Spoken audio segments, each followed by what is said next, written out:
وثلاث ورباع يزيد في الخلق ما يشاء إن الله على كل شيء قدير.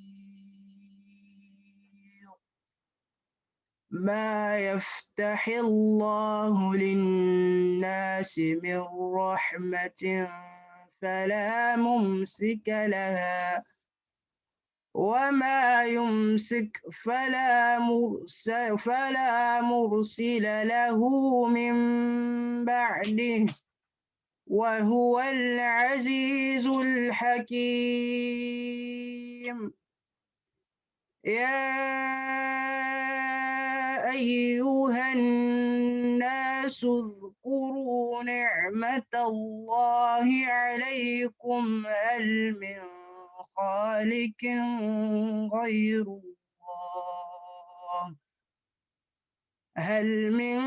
خالق غير الله يرزقكم من السماء والأرض لا إله إلا هو فأنى تؤفكون.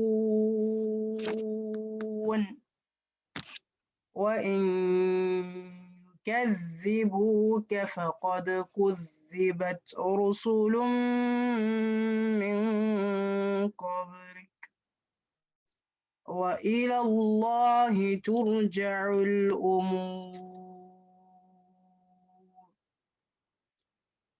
يا أيها الناس إن وعد الله حق فلا تغرنكم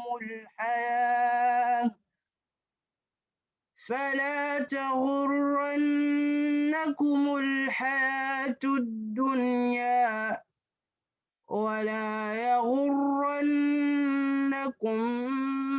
بالله الغرور. إن الشيطان لكم عدو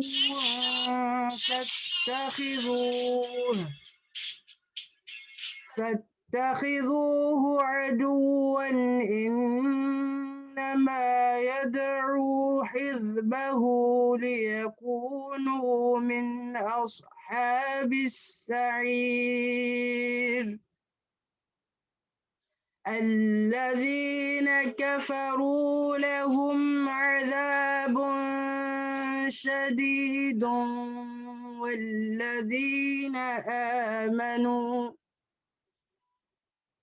والذين آمنوا وعملوا الصالحات لهم مغفرة وأجر كبير.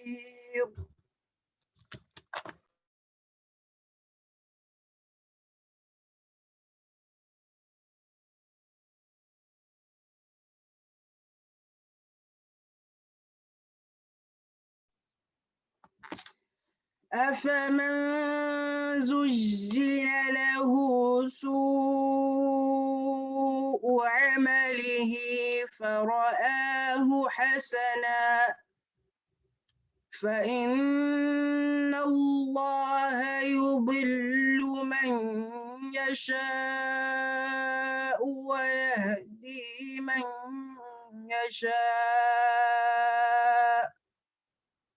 فلا تذهب نفسك عليهم حسرات إن الله عليم بما يصنعون.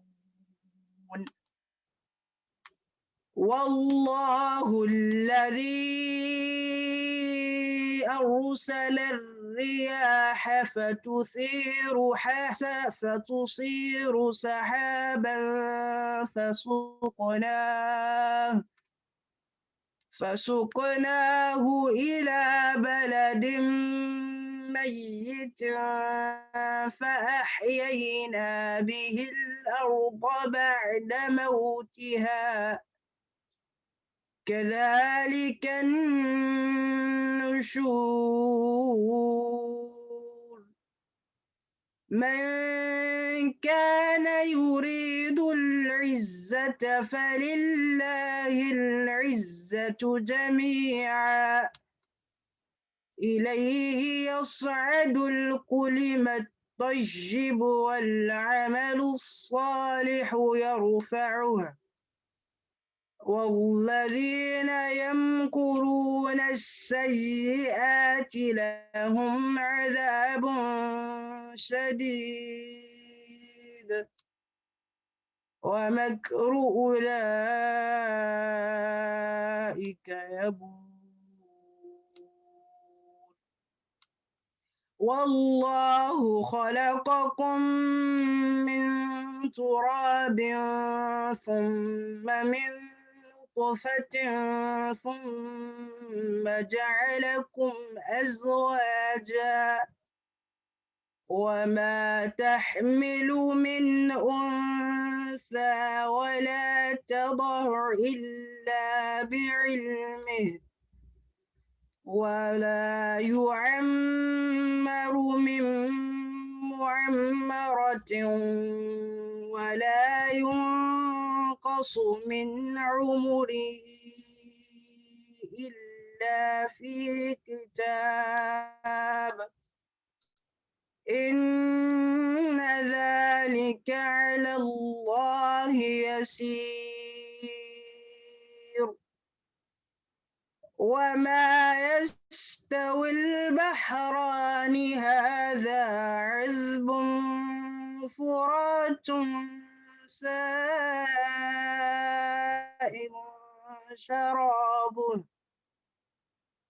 شرابه وهذا ملح أجاج ومن كل تأكلون لحما طريا وتستخرجون حلية تلبسونها وترى الفلك فيه مواخر لتبتغوا من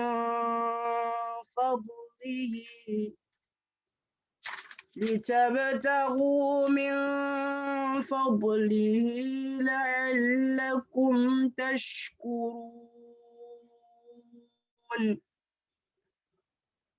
يولج الليل في النهار ويولج النهار في الليل وسخر الشمس والقمر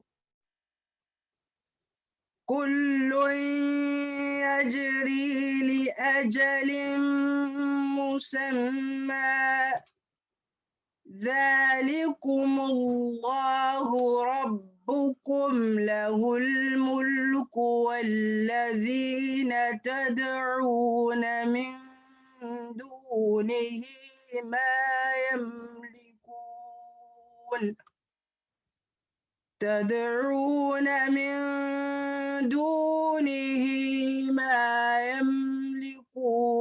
من قطمير إن تدعوهم لا يسمعوا دعاءكم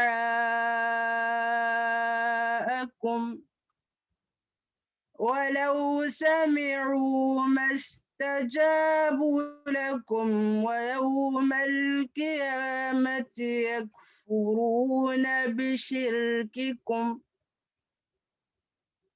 ولا ينبئك مثل خبير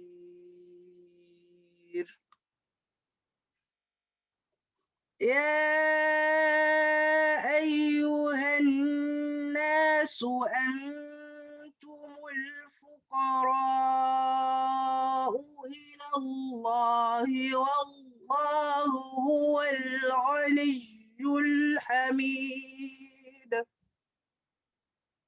إن يشأ يذهبكم ويأتي بخلق حديد وما ذلك على الله بعزيز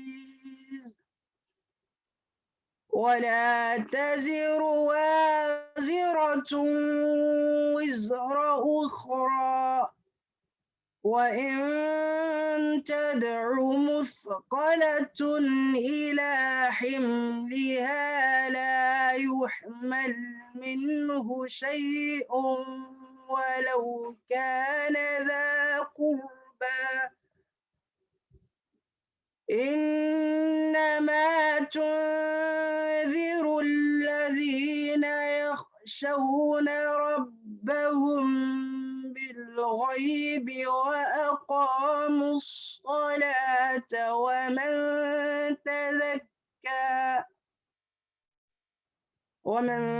تزكى فإنما يتزكى لنفسه وإلى الله المصير وما يستوي الأعمى والبصير ولا الظلمات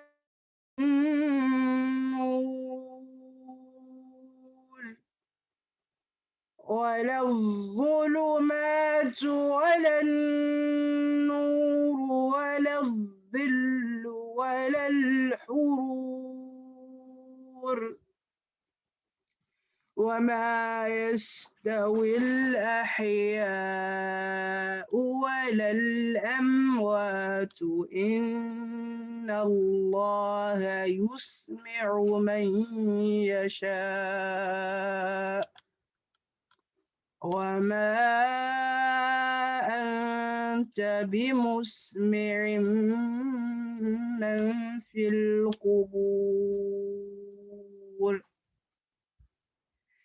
إن أنت إلا تذكير إنا أرسلناك بالحق بشيرا ونذيرا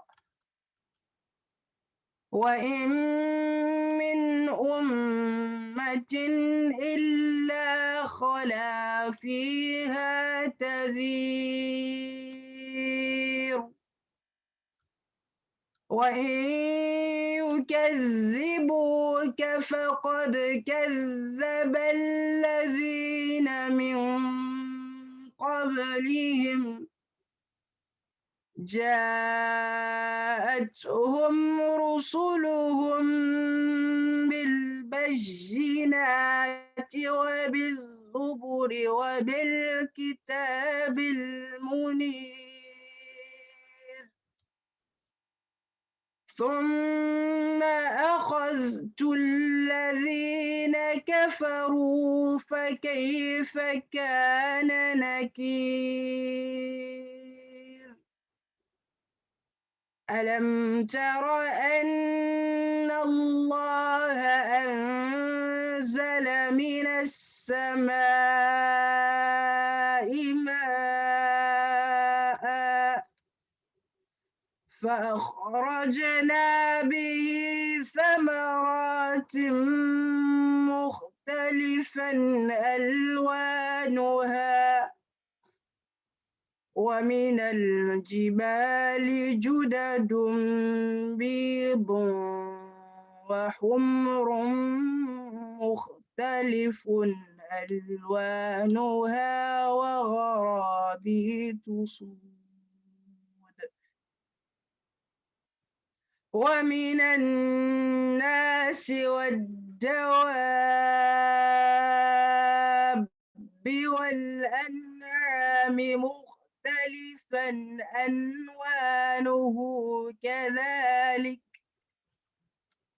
إنما يخشى الله من عباده العلماء إن الله عزيز غفور إن الذين يتلون كتاب الله وأقاموا الصلاة وأنفقوا مما رزقناهم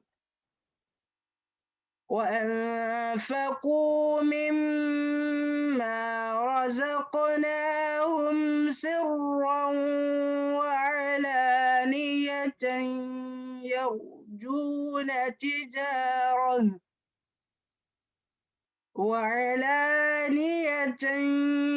يرجون تجارة لن تبور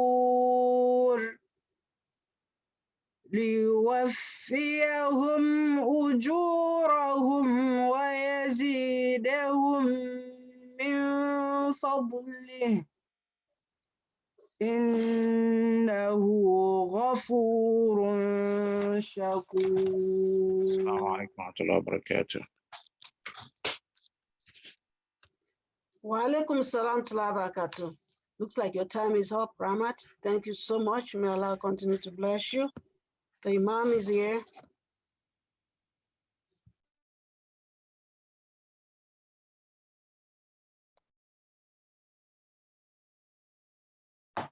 صلوا على النبي الكريم. صلى الله عليه وسلم. صلى الله عليه وسلم. Sallallahu alaihi wasallam.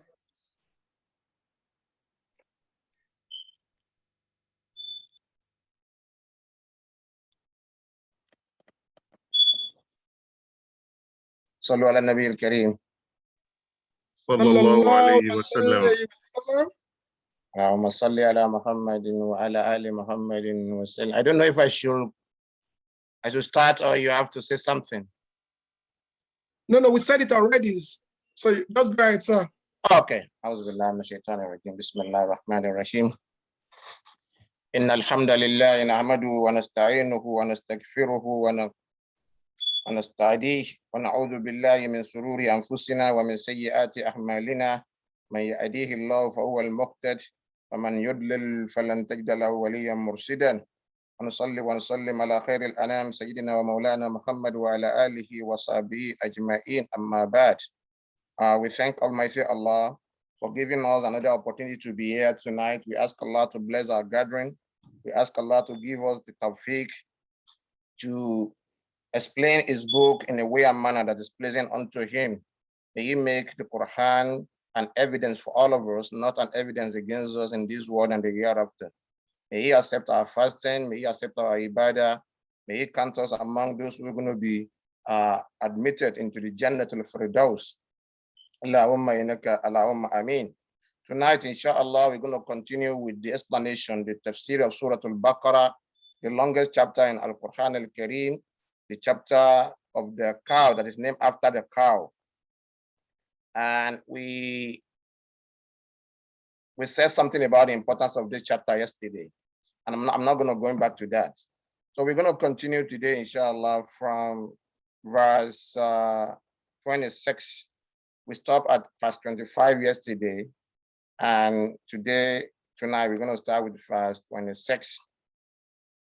We ask Allah to give us the tawfiq to explain this book in a way and manner pleasing to Almighty Allah. A'udhu billahi minash shaitanir rajim. Bismillahir rahmanir rahim. We seek refuge from Allah against the devil. We ask Allah, we start in the name of Allah. Allah the most gracious, the most merciful.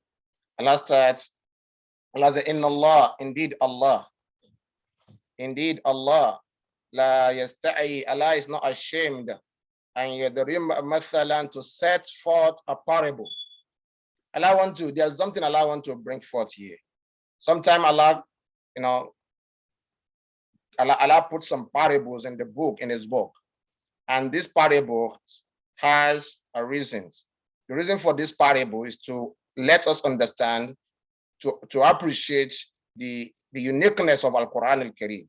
The reason why Al-Quran is different from other books, because in the Quran we have the parables, And the parables of Allah, they are meaningful parables.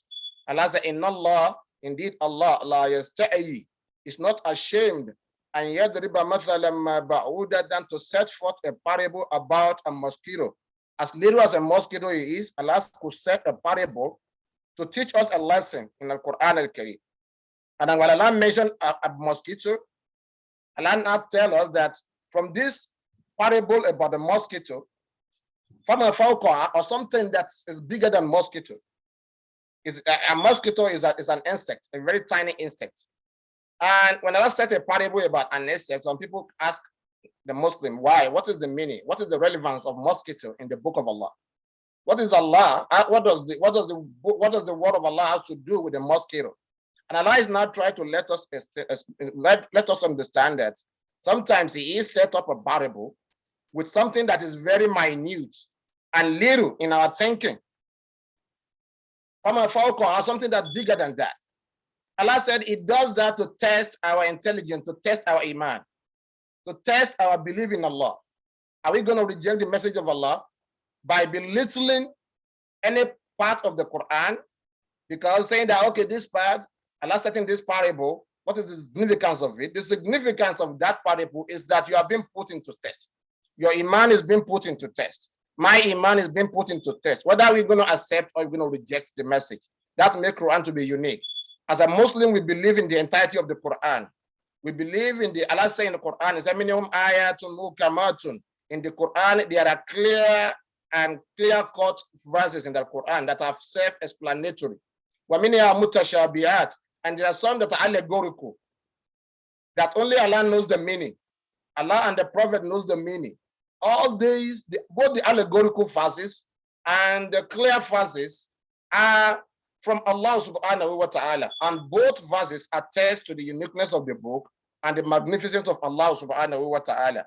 Allah said, indeed, you could set a parable with something as small as mosquito, something that is bigger than mosquito. Allah said, as a result of this test, as a result of the people's intelligence and the belief being tested with this parable, there are some people who is going to be successful. As for those who believe in Allah's parable, and they know with certainty that this parable is truth from Allah.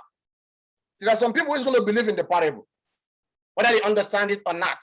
They believe where everything Allah said has meaning. Like when Allah started this chapter, He started with Alif Lam Mim. As a Muslim, we believe those letters has meaning, but we don't question Allah.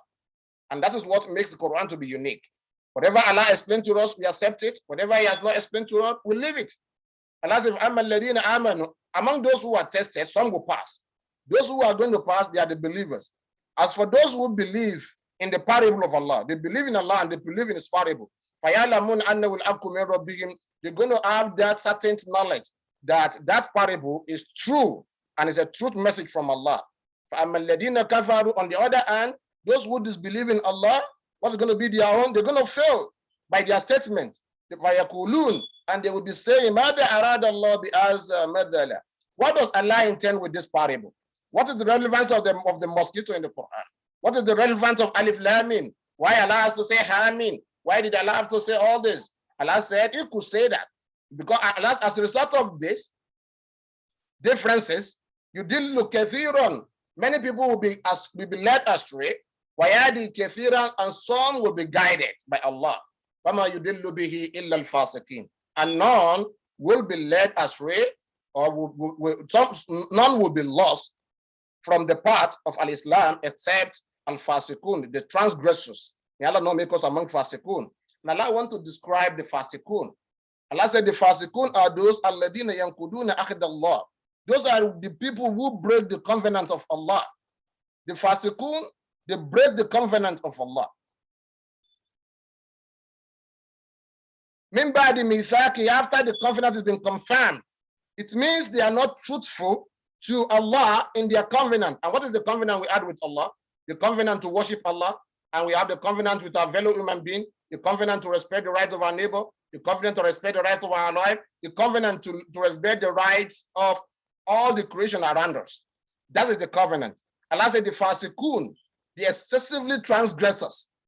And they are those alladina yankuduna ahd Allah. They are those who violate the covenant of Allah. Min ba'di mithaqihi, after it has been confirmed and they have understood it, both in the book and the Quran and the Sunnah. وَيَقْطَعُونَ مَا أَمَرَ اللَّهُ بِهِ أَنْ يُؤْصَلَ. And they cut off what Allah has ordered them to join together. They cut off their relations. They cut off their families. They don't unite the ummah. I mean, these people, I mean, they are the people of divisions. They create division among the ummah. They create division among their family, among their friends. And in addition to that, they cause mischief upon the earth. Allah says, if those people could die on that path, they will be died. They died as a loser. May Allah not make us among the losers. So the fasiqun, they could die as a loser because they violate the covenant of Allah, which is the covenant to worship Allah and to spread the right of the creation. And and they fail to join together what Allah has ordered them to join together. And they cause mischief upon their heart. Allah said, if they die upon that without repentance, if they died upon that way of life without repentance, they're going to be the losers in the hereafter. May Allah not make us among the losers. And Allah throw a challenge question onto the disbelievers. Allah said, كَيْفَ تَكْفُرُونَ بِاللَّهِ? Why do you have to disbelieve in Allah? You have no reason to disbelieve in Allah because Allah has hujjah and prove against you. وَكُنْتُمْ أَمْوَاتًا. Allah said, look back in your word. Look back in your history. كُنْتُمْ أَمْوَاتًا. There was a time you are not in existence. You are dead. And the reality about human beings is that we are created out of nothing. And now we are something and we're going to be turned back into what? Into nothing. Allah is now trying to tell us our history. Allah is explaining to us the كَيْفَ تَكْفُرُونَ بِاللَّهِ. None of you have the reason to disbelieve in me. Because وَكُنْتُمْ أَمْوَاتًا. You guys were nothing before. You were nothing. You were dead. You never exist. فَأَيَاكُمْ, and I brought you into existence. That is the first name. How can something that was nothing and it's been made to be something now forget its history? Allah is trying to reconnect us back to our history. That we shouldn't forget our history. That our history that we start from nothing and He made us to be something. That is, we are human now. We are human on this block and we are growing. We are developing, we are doing what we need to do. Allah says, He put lives into our, He brought us into life. And after some time, Allah says, and I'm going to turn you back into death. And after you have died, now, so many of us now, especially those of us alive now, we are in the second stage. The first stage of being in non-existence, we have passed that. Now we are existing. We are waiting the next stage. The next step is what? To die. Allah said, we're gonna move. Allah is gonna move on from the state of living. Is gonna cause us to die. Then and when we die, we're gonna be in our grave. And that grave is just like we've been in transit. It is not our destination. When a Muslim dies and is put in the grave he is just in transit, called Barzakh. It's just a life, and that life they call the life of Barzakh. So when we are in Barzakh, in the Barzakh, that we're going to be a question, we're going to be asked about 3 questions. That's we have to prepare. That is why a Muslim must understand 3 fundamental things before he dies. And that is what? Ma Rabbuka, who is your Lord? Wa ma Nabiyuka, who is your prophet? Wa ma Dinuka, and what is your religion? These are the 3 fundamental of the religion in Islam. A good Muslim who knows what he's doing, because these are the questions he's going to be asked in the grave. Imagine somebody who's not prepared for the exam and is dumped in the grave, and they ask him this question and doesn't understand it. And anybody that failed this exam in the grave is going to fail in the hereafter because you failed the test of Tawheed. There are 2 exams. The first test is the test in the grave. The test in the grave, once the people fail the test of Tawheed, especially the kuffar, they're not going to, there's no reckoning for them again in the hereafter. They have already taken their judgment. Because once you fail the test of the faith, of the Tawheed, it means your salah is of no use. Your salah is not going to be measured. You're not going to be rewarded for anything. So that is why the Prophet emphasized that we purify our Tawheed, our Iman in Allah, because it is the reward of our deeds starts with our Tawheed. Once we are lowered into the grave, the first question they ask us is, who's your Lord? And who is your prophet? And what is your deed? May Allah pass all of us. If we're able to pass this exam, then we should be given the good news that Allah is going to make our journey in the heaven to be very easy. But anybody who failed this test in the grave is going to fail in the hereafter. That is why Allah said in the Prophet Muhammad saying, he said, he said the first thing that's going to be measured on the day of Yawm al-Qiyamah, not in the grave. In the grave, you're going to be questioned about who is Allah. But at the day of Yawm al-Qiyamah, they're going to question you about your salah. Because who are those people to be questioned about the salah? They are the people who have already passed the first test. They've passed the test of Sa'id. They're going to look into their salah and see if they pray. And because there are 5 pillars of Islam, they have passed the first pillar.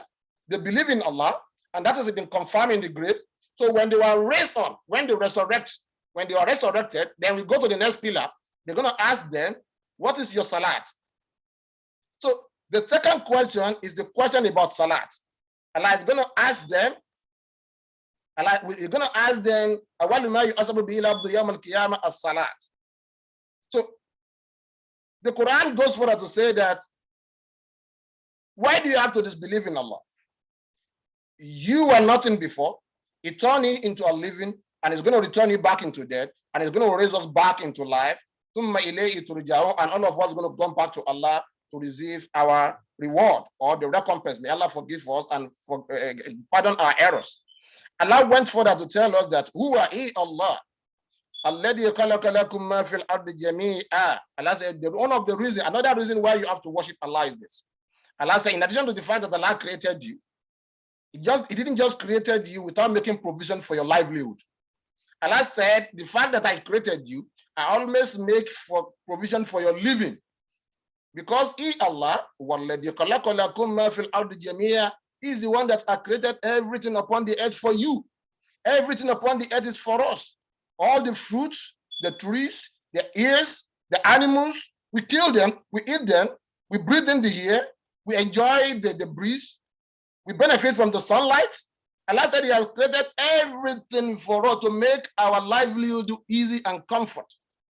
So now, Allah said He has created for us everything upon the earth. So this is the second blessing.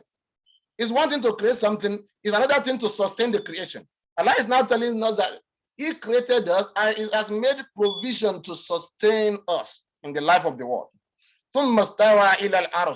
After Allah has created us and made provision for our livelihood, Allah now ascended above the heaven. He rose above the heaven. First, that's why the scholar, when they ask a believer, we have this saying among our people, when they ask you,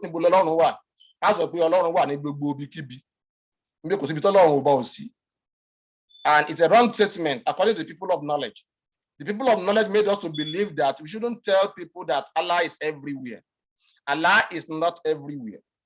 Because Allah in His essence, Allah is in His magnificent essence, is right above the seventh heaven.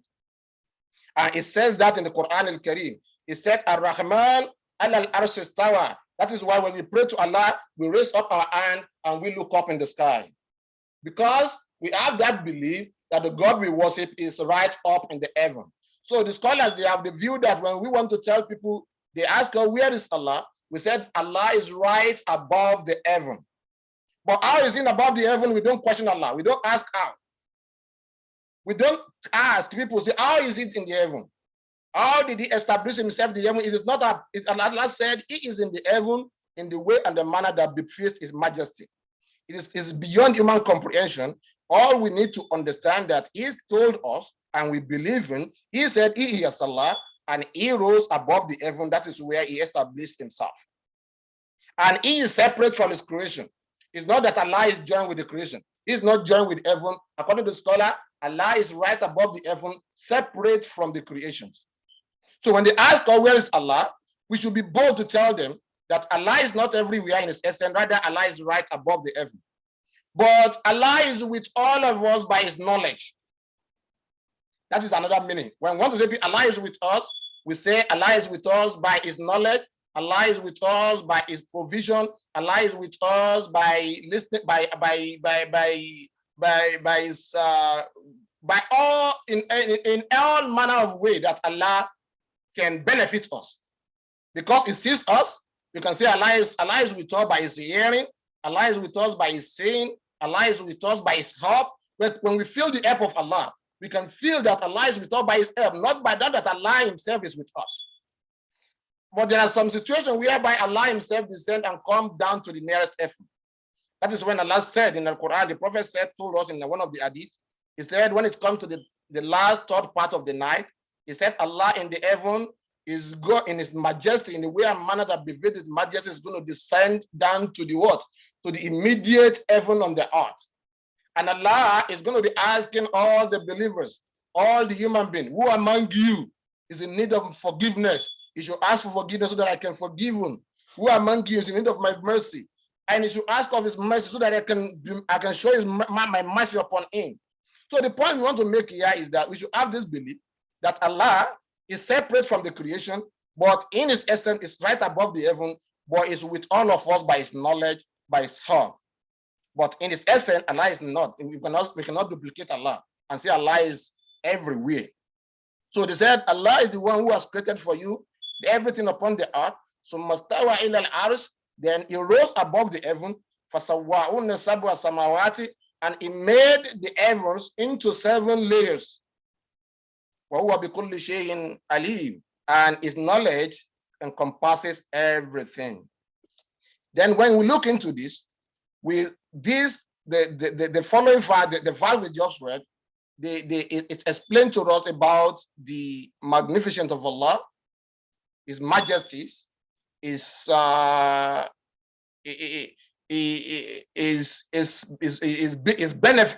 benevolence upon us, but for creating us and making provision for us. Then Allah wants to tell us a story in the Quran al-Karim. Allah said in Quran al-Karim, وَإِذْ قَالَ رَبُّكَ لِلْمَلَائِكَةِ, Allah told Prophet Muhammad sallallahu alaihi wasallam, Allah said, وَإِذْ قَالَ رَبُّكَ, I said there was a particular day when Allah have created Adam, when He was about to create your grandfather, Adam. وَإِذْ قَالَ رَبُّكَ, Allah said unto the angel, إِنِّي جَاعِلٌ فِي الْأَرْضِ خَلِيفَةً, I'm going to place upon the earth a generation upon generation. I'm going to place upon the earth the mankind. I want to create upon the earth, and I want to place on this earth the mankind.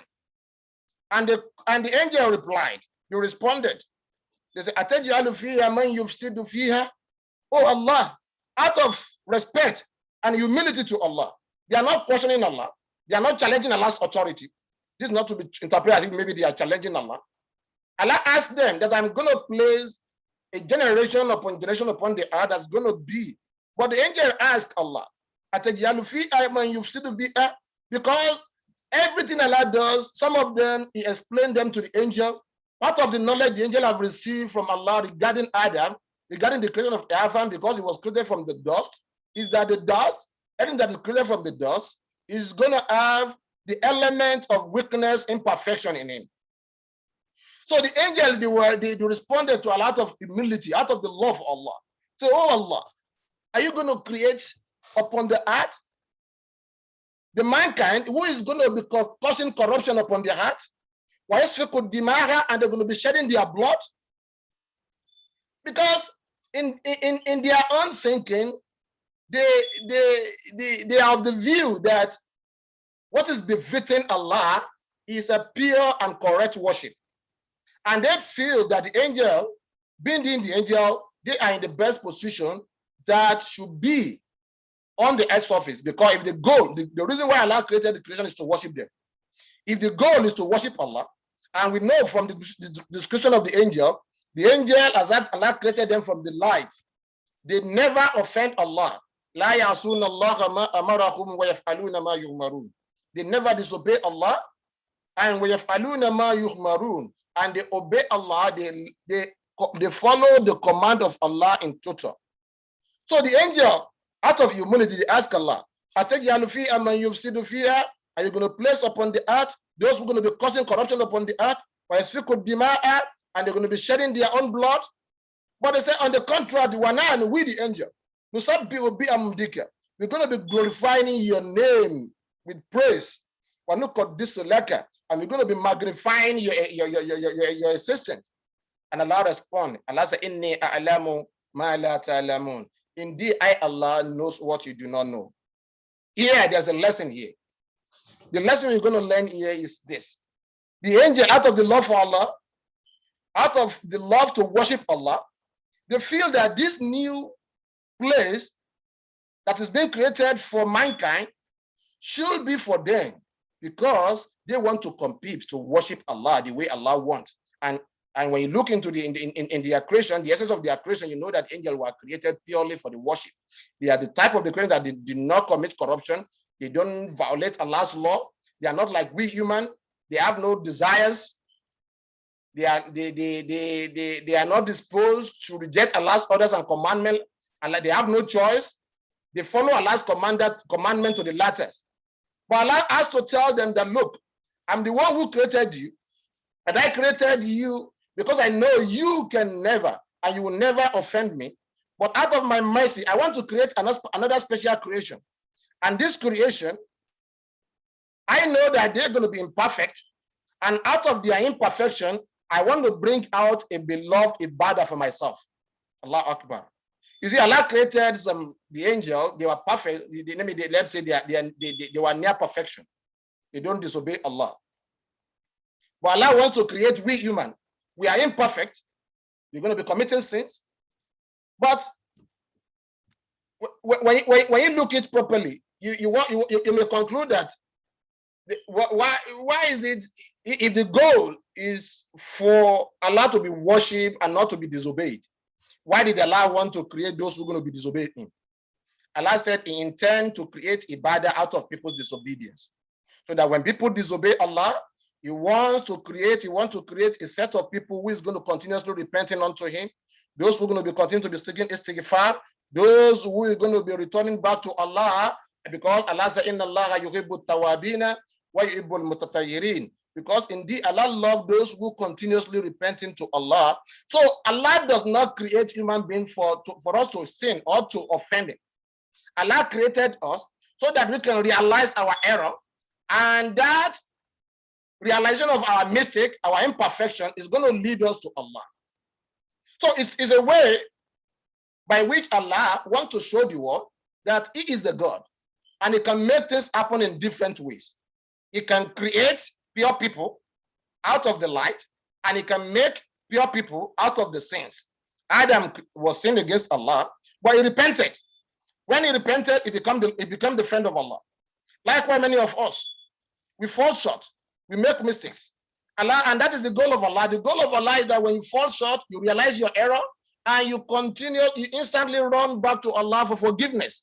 Allah said, these are the type of the ibadah that I want in this creation. I want to create a set of people who is going to realize their error, and they're going to come and make istighfar to Allah. May Allah make us among them. And Allah went further and said that the angel said, but when the issue became, Allah tried, we know Allah is a just God. Allah now said, okay, what I was going to do, in order to make this affair clear to both of you, to you, the angels, even the Adam and the shaitan, Allah said, okay, there's going to be an examination. I'm going to put all of you into test. It is the person that passed the test that is going to be made to go and live on the earth. But before the examination, Allah has already taught Adam the name of everything that's going to be tested upon. But Allah didn't teach the angel. So on the day of the examination, Allah emphasized in the Quran, "Allama Adam al-asma'a kullaha." Allah has already taught Adam the name, the question, and the answer about all the name that is going to be asked on the examination day. But on that day, Allah started the examination from the Malaika's areas. ثم أردهم على الملائكة. The first people to be tested were the angel. Allah asked them, قال أنبئوني بأسماء هؤلاء إن كنتم صادقين. He said, you are to be tested first. And my exam for you, the angel, is this. Anbihuni, inform me, your Lord, tell me, Allah.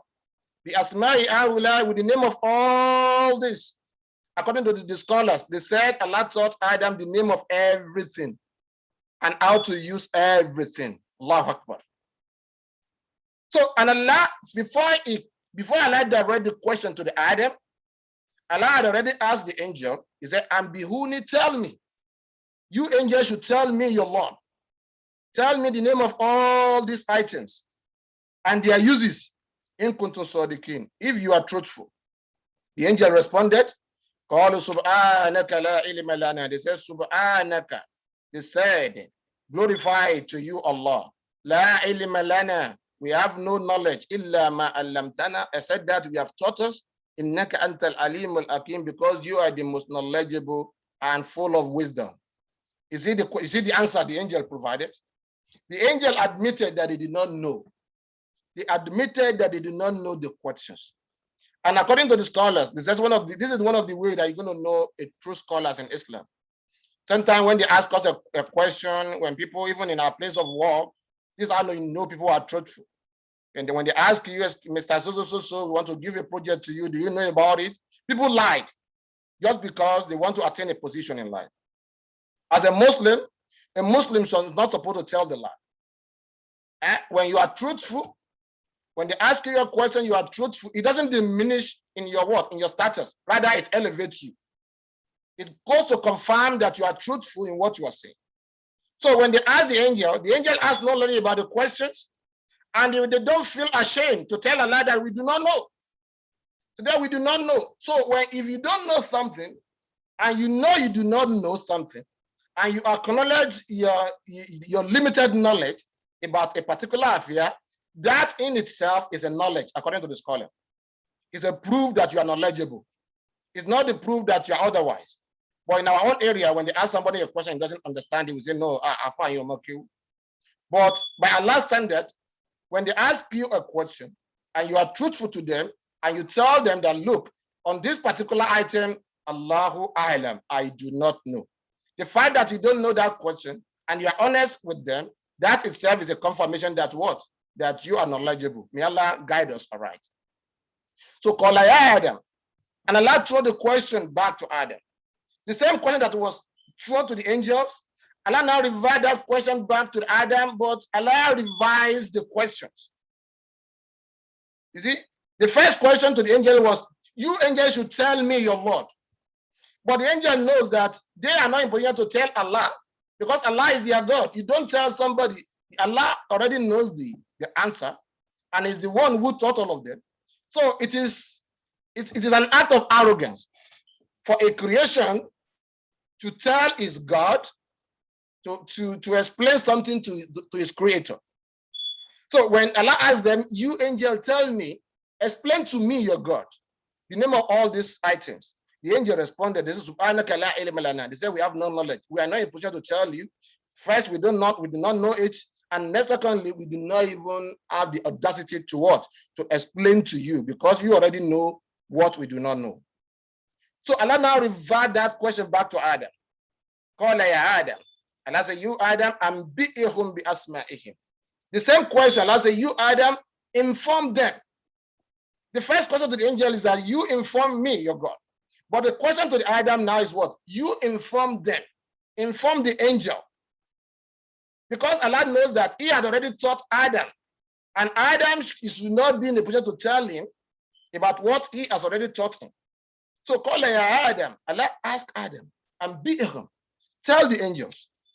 Falamma amba'ahum, when Adam explained and clarified the names about those items to the angel, Qala alam akul lakum. And Allah reiterates, did I not tell you? Inni a'lamu ghaiba samawati wal ardi, that I, Allah, I know, I have the knowledge of what is hidden in the heavens and the heart. And I have the knowledge of what you make manifest and what you conceal. So this is a proof. What did we get from this? We understand from this question. You see, Adam is the one that answered the questions, but Allah is taking the credit. Allah takes the credit. Allah said, Alam akul lakum. Instead of Allah telling that, did I tell you that Adam knows better than you? Allah didn't say that. Allah said, Alam akul lakum. Didn't I tell you? Anni a'lamu ghaiba samawati wal ard. So this to confirm what the angel said before, that only Allah it is then that the angel knew that it was Allah that taught the Adam, because they know Adam himself can never have an idea of the name of those items if he has not been taught by Allah. So they understand that Adam has been taught by Allah, and Allah confirmed to them that he actually was the one who taught the Adam. This is another proof that when we are seeking the knowledge, we should ask Allah for knowledge, because only Allah is the source of knowledge, the source of truth knowledge, especially the knowledge of the deen, the knowledge of how to worship and how to live our life. After the exam, so when we look into these scenarios, when you ask an ordinary Muslim, there's this misconception about people. When you ask them, they say, yes, there was this examination between Adams and the angel and the Iblis, only Adam passed. We say no. All Adams and the angel passed the exam. Only the shaitan failed the exam. The angel passed the exam because Allah asked them the questions and they said they do not know. And by Allah's standard, if Allah asks you a question and you do not know and you are truthful to yourself, that your honesty,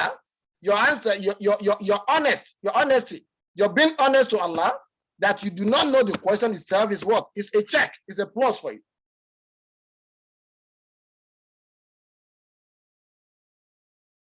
So the angel passed the exam, Adam passed the exam, but Shaitan did not pass the exam. So while schooling lil malaikat, then when the angel passed the first test, then it goes to the next test. While schooling lil malaikat, that's why we now send to the angel is judu li Adam. This is your second test. Now prostrate to Adam. Fasajadu, and all the angels prostrated. Illa Iblis, except the Shaitan. Abba, he refused, was takbar, and became arrogant. Wakana min al-kafirin, and he became among the disbelievers. So we understand from this verse that the second test for the angel, after they have passed the first test, Allah asked them the question they do not know, and they admit to their limited knowledge. And the second exam is for them now to prostrate to Adam. So the angel, they comply with Allah's order. Why? Because the angel never refused Allah's orders. They prostrate to Adam out of Allah's command, because it is a command from Allah, and everything Allah asks you to do, you do it, not necessarily because you are worshiping Adam. So the Iblis, the Shaitan, refused. Abba was takbar. He grew arrogant. Wakana min al-kafirin. Because he refused and become arrogant, then he become a kafir. So there are two things that can make one to be a kafir. We learn from this. Is when the truth is clarified to the people and they reject the truth. Anybody who rejects the truth is a kafir. Or anybody who is arrogant to accept the truth, or you belittle the truth, that itself is as good as can make you to be a kafir. May Allah not make us among the kafir. وَقُلِنَا يَا Adam, and I will said unto Adam, Uskun anta wa zawjuka al-jannah, you and your wife should dwell in the Jannah. So Adam and Hawa were in the Jannah before the circumstance that led them to the earth occurred. So they were in Jannah. And Allah commanded them that, look, everything in Jannah is good for you. You can enjoy it. You eat all the food, you drink all the water, all the milk, everything in Jannah is halal for you. And you do as you want in the Jannah. But wala takraba hadhihi sajarata. But do not go near this forbidden tree. Do not touch this forbidden tree. Fatakuna min adh-dhalimin, lest you become among the wrongdoers. What is the lesson to derive from here? Allah command Adam and his wife, two people, and they were already in the Jannah, that they should live in a way and manner that's what they want. But they should not touch just one particular tree. They should not go near it. So many a time when Allah asks us not to go near an evil, some people say, when Allah said in Quran, zina, don't go near zina. They say Allah said we shouldn't go near it. He didn't even command us not to do it. What Allah is telling you is that there are two things that can lead you to sin. The means to the sin and the sin itself, they are haram. Somebody who watch pornography all his life, even though he doesn't commit zina, he is inviting himself to commit that zina. Somebody who loves to listen to the music is what? Could be tempted to commit more sins. So all the means that lead to the evil should be avoided. So Allah is warning Adam that, look, eating the fruit is haram. All the means that lead to the what? To the haram is also haram. So the means that lead to all the haram, they are also haram. So the means that lead to disobedience of Allah, they are also haram. So Allah is telling Adam that, look, enjoy, but don't go near that particular tree. فَتَكُونَ مِنَ الظَّالِمِينَ, or you become among the wrongdoers. فَأَذَلَّهُمَ الشَّيْطَانُ عَنْهَا, but the shaitan, out of jealous and hatred for Adam, Satan caused them to what? To disobey Allah. فَأَذَلَّهُمَ الشَّيْطَانُ عَنْهَا فَأَخْرَجَهُمَا مِمَّا كَانَ فِيهِ وَقُلْنَا اهْبِطُوا بَعْضُكُمْ لِبَعْضٍ عَدُوٌّ وَلَكُمْ فِي الْأَرْضِ مُسْتَقَرٌّ وَمَتَاعٌ إِلَى حِينٍ. So Shaitan, he made them sleep from the Jannah. He caused them to sleep. When they violate the law of Allah, Allah now ordered them to what? Allah expelled them out of Jannah. Allah asked them to go the life of the world, whereas that's already been destined by Allah. It is part of Allah's plan. It is part of Allah's plan. They're going to be on the what? And on the surface of the earth. But part of His wisdom is for them to be in Jannah first. And Allah, out of His wisdom and His qadar, it caused the shaitan to what? To tempt them, to test them with what? With the fruit. Well, after Allah has warned them. So when Allah warned them, and they still go to the forbidden fruit, it led them to disobey Allah. And the consequence of their disobedience is that what? They are taken out of the Jannah into the earth surface. So Allah took them out of this earth surface. Allah said, in the light of this world where you are, you're going to be dwelling in this life of this world. You're going to be living here. You're going to have enmity among yourself. There's going to be hostility, crisis. But the hostility and crisis will not be perpetual. Is just for a limited time, and the temporary enjoyment you're going to derive in this world. So the reality about this world was clarified to Adam when he was what? When he was taken out of the Jannah into the life of the world.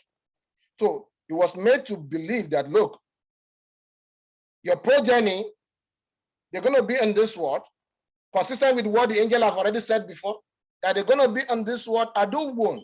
There's going to be enmity among them. Allah is going to test them with enmity. Satan is going to come in between them. He's going to set husband against the wife. He's going to set the wife, the child against the father, friend against the friend. So there's going to be division among the people. There's going to be crisis. And all these divisions, they are tests from Allah. Allah said, all of you should dwell on the earth. And when you dwell upon the earth, you're going to be on the earth as aduwwun, with hostility. There's going to be hostility among you. But you're not going to be, this hostility is going to be perpetual. You're going to be there for a limited time. And you're going to derive a temporary enjoyment as well. It means after some time, you're going to die and you're going to be brought back to your Lord to account for how you live your life. So when this was made manifest to Adam, Prophet Adam became apprehensive. He was jittery. He didn't know what to do. Like many of us, when we fall into sin and error, we run after scatter, we ask Allah, we became perplexed. For the lack of Adam, and Allah says that Adam was in a state of confusion. He was confused. He was in a state of regret. How come my Lord told me not to go through this tree? And I ate the tree. But according to the scholar, even the one part of the Quran, when he ate the tree, because Allah covered him, Allah covered his nakedness. So when he ate the tree, one of the reason, one of the evidence, one of the reason, the way that Adam knew that he already deviated, because he found out he became naked. His nakedness became exposed. When he observed his wife's nakedness, he became confused because he has never seen his nakedness before. But Allah Adam made up, so he regret, what could I have done to around this? he realized that he has eaten the forbidden tree, he had disobeyed Allah. So he became confused, he regretted what he was doing, he was perplexed, but he doesn't know what to say. He doesn't know how to confront his Lord. Fataba alayhi, and Allah guided his heart to what he's going to say. And fatalaqqa Adam min rabbihi, Allah sent an angel to him to go and teach him what to say. And that is the dua we have to say all the time when we find ourselves in the situation whereby we have violated Allah's commandment, when we find ourselves falling short. We say, Rabbana zalamna anfusana, oh Allah, we have wronged ourselves. Wa in lam taghfir lana, if you choose not to forgive us, wa tarhamna, and shower your mercy upon us, lanakunanna min al-khasirin, we're definitely going to be among the losers. So when Allah receives this message of forgiveness from Allah, and Allah accepts his repentance, because Allah said, indeed, innahu huwa tawwabu rahim, he is of forgiving, of merciful. So after Allah has accepted his forgiveness, it means when we fall into sin, we should realize that we look back to Allah. We shouldn't run to Iman. We shouldn't go to any other people. We should try and go back to Allah whom we have offended. We should humble ourselves before Allah. We should confess our sin and error to Allah and make a resolution not to go back into that sin. And we should be sincere in our hearts. So when we do that, so after Adam has repented to Allah and Allah has accepted his repentance, Allah said, we said, bitu mini ajamiya. All of you continue to dwell in the heart and live in the heart again. Allah said, I promise that my guidance is going to come upon you. You see now, out of Allah's love for forgiveness, for repentance, before Allah has already decreed upon them that we're going to be living the life of division and hostility. But after Allah has accepted our father's forgiveness and his repentance, Allah now promised to what? To bless his progenitors with guidance. Allah said, I'm going to bring to your children the guidance from myself.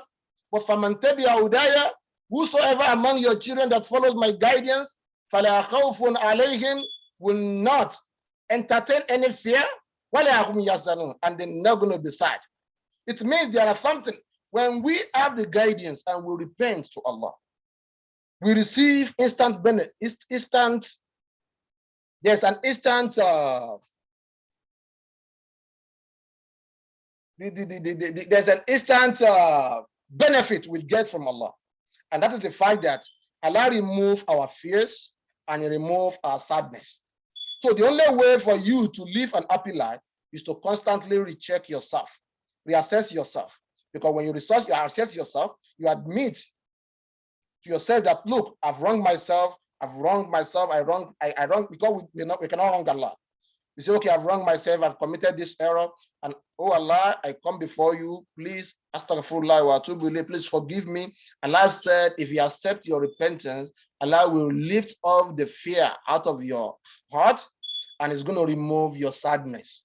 So the only way to take away the sadness and the fear out of Allah is out of our life is to continuously take Allah's repentance. When we look into our sin, every time we look into our past, we reflect a part of our past. Oh, I've lived a wrong past. I have this so past. I've done. You don't need to tell people about your past. This is the mistake we have. People. There are some people. Whenever they have themselves in a problem, they relay all their past to the people. And most of the people they relay past to, their goal is to mock them around. Allah said, among the people he hates to forgive and I will not forgive are those who publicize their sins. There are some people, they love to publicize their sin. They tell people, I did this, so. The more you publicize the sin, the more you become hated to Allah, and Allah will continue to refuse not to grant you forgiveness. So as a Muslim, we should conceal our sin. When we conceal our sin, without being a fasik, we conceal our error out of the belief in Allah, out of the promise that Allah said. Allah even said you conceal it. You conceal. When you conceal yourself, Allah is going to conceal you in this world and the hereafter. But now it's now become a thing of pride now. People boast about their past. That when I was young, I have about 5 girlfriends, I have 10 girlfriends, this girl I know, I have so boyfriend, I live this kind of a life. You see people have this kind of discussion around. When you engage yourself in this discussion, it's as good as you are telling that I'm not Allah. I'm not in need of your forgiveness. Because Allah said He is not going to forgive al-mujahirin, those who publicize their sins, those who are boastful of their sin. They are boastful of they can tell people about what they have done. People say I steal, like people who do drugs, or people who cause mischief upon the earth. So, and when you find tranquility, you find it becomes easier for you. You find joy in propagating and publicizing your sins. Allah said He has destined that if you died in such state, He's not going to forgive you. May Allah protect us from this evil. We should try as much as possible to seek continuously seeking forgiveness from Allah, while we try as much as possible to conceal our sin. We conceal our sin and we turn back to Allah with sincere heart, not to go back into the sin. You don't publicize your sin. You don't advertise your errors. It is not. Allah has covered you. Why exposing yourself? Allah said, وَالَّذِينَ كَفَرُوا, as for those who disbelieve in Allah, وَكَذَّبُوا بِآيَاتِنَا, and they belied our signs, أُولَٰئِكَ أَصْحَابُ النَّارِ, those are the people of the hellfire. هُمْ فِيهَا خَالِدُونَ, they're going to be in the hellfire. May Allah make us among the people of the hellfire. Allah is not telling us that what is the consequence of people who die upon disbelief. Allah says those who disbelieve in Allah, they disbelieve in the Prophet, they fail to pray when they are alive, they never been to the masjid, and they die upon that kufr. وَكَذَّبُوا بِآيَاتِنَا, and they belied the signs of Allah. Every time they recite the fast of Allah to them, they make mockery of the sign of Allah. They ridicule the people that give them the message about Allah. Allah said, those people, if they die in that state, أُولَٰئِكَ أَصْحَابُ النَّارِ, they are the people of the hellfire, هُمْ فِيهَا خَالِدُونَ, and they're going to be therein forever. May Allah protect us from what? From this evil. And Allah wants to take us to the story of Bani Israel. Who is the Bani Israel? The children of the Israel. Israel is another name for Prophet Yaqub. Prophet Yaqub was the father of Prophet Yusuf alayhi salatu wasalam. And Yaqub happened to be the son of Prophet Ishaq. And Ishaq was the son of the father of the faith, Prophet Ibrahim alayhi salatu wasalam. So when you look into the genealogy of Prophet Israel of Yaqub, we can trace his history, his genealogy back to Prophet Ibrahim alayhi salatu wasalam. Ibrahim is the grandfather. Ibrahim gave birth to Ishaq. Ishaq gave birth to Yaqub, and Yaqub gave birth to Prophet Yusuf alayhi salatu wasalam. So it was only Prophet Ibrahim alayhi salatu wasalam. He was the father of a prophet. So his grandson was a prophet, and his great-grandchild was also a prophet. So, but the children of the Israel, who are nowadays being called the Jews, and Allah has message for them. And from the message for them, we have to learn from them. Because when Allah addressed a particular issue to the Bani Israel, and those messages led them to the error, we have to take a lesson from what led them to fall into the error, so that we don't fall into the same mistake. So the verse might be addressed to the children of the Israel, but it might be applicable to all of us. Because whatever they did that led them into Allah's anger is something that we have to keep away from as well. So Allah says, Ya Bani Israel, O you the children of Israel, O you the children of Yaqub, اذكروا نعمتي التي أنعمت عليكم. Allah said, remember my blessing upon you that I favored you with. Like I mentioned before in the Quran, Allah said, fulfill my covenant. Fulfill my covenant. And I'm going to fulfill your rights. I'm going to fulfill your need. And I am, and unto me that you do what? You submit and be conscious of. So what do we learn from this verse? According to the scholars here is that iskuru ni'mati Allah, alhamdu alaykum. A believer needs to what? To count the blessing of Allah. We need to enumerate the blessing of Allah. In Islam, you don't enumerate your misfortune.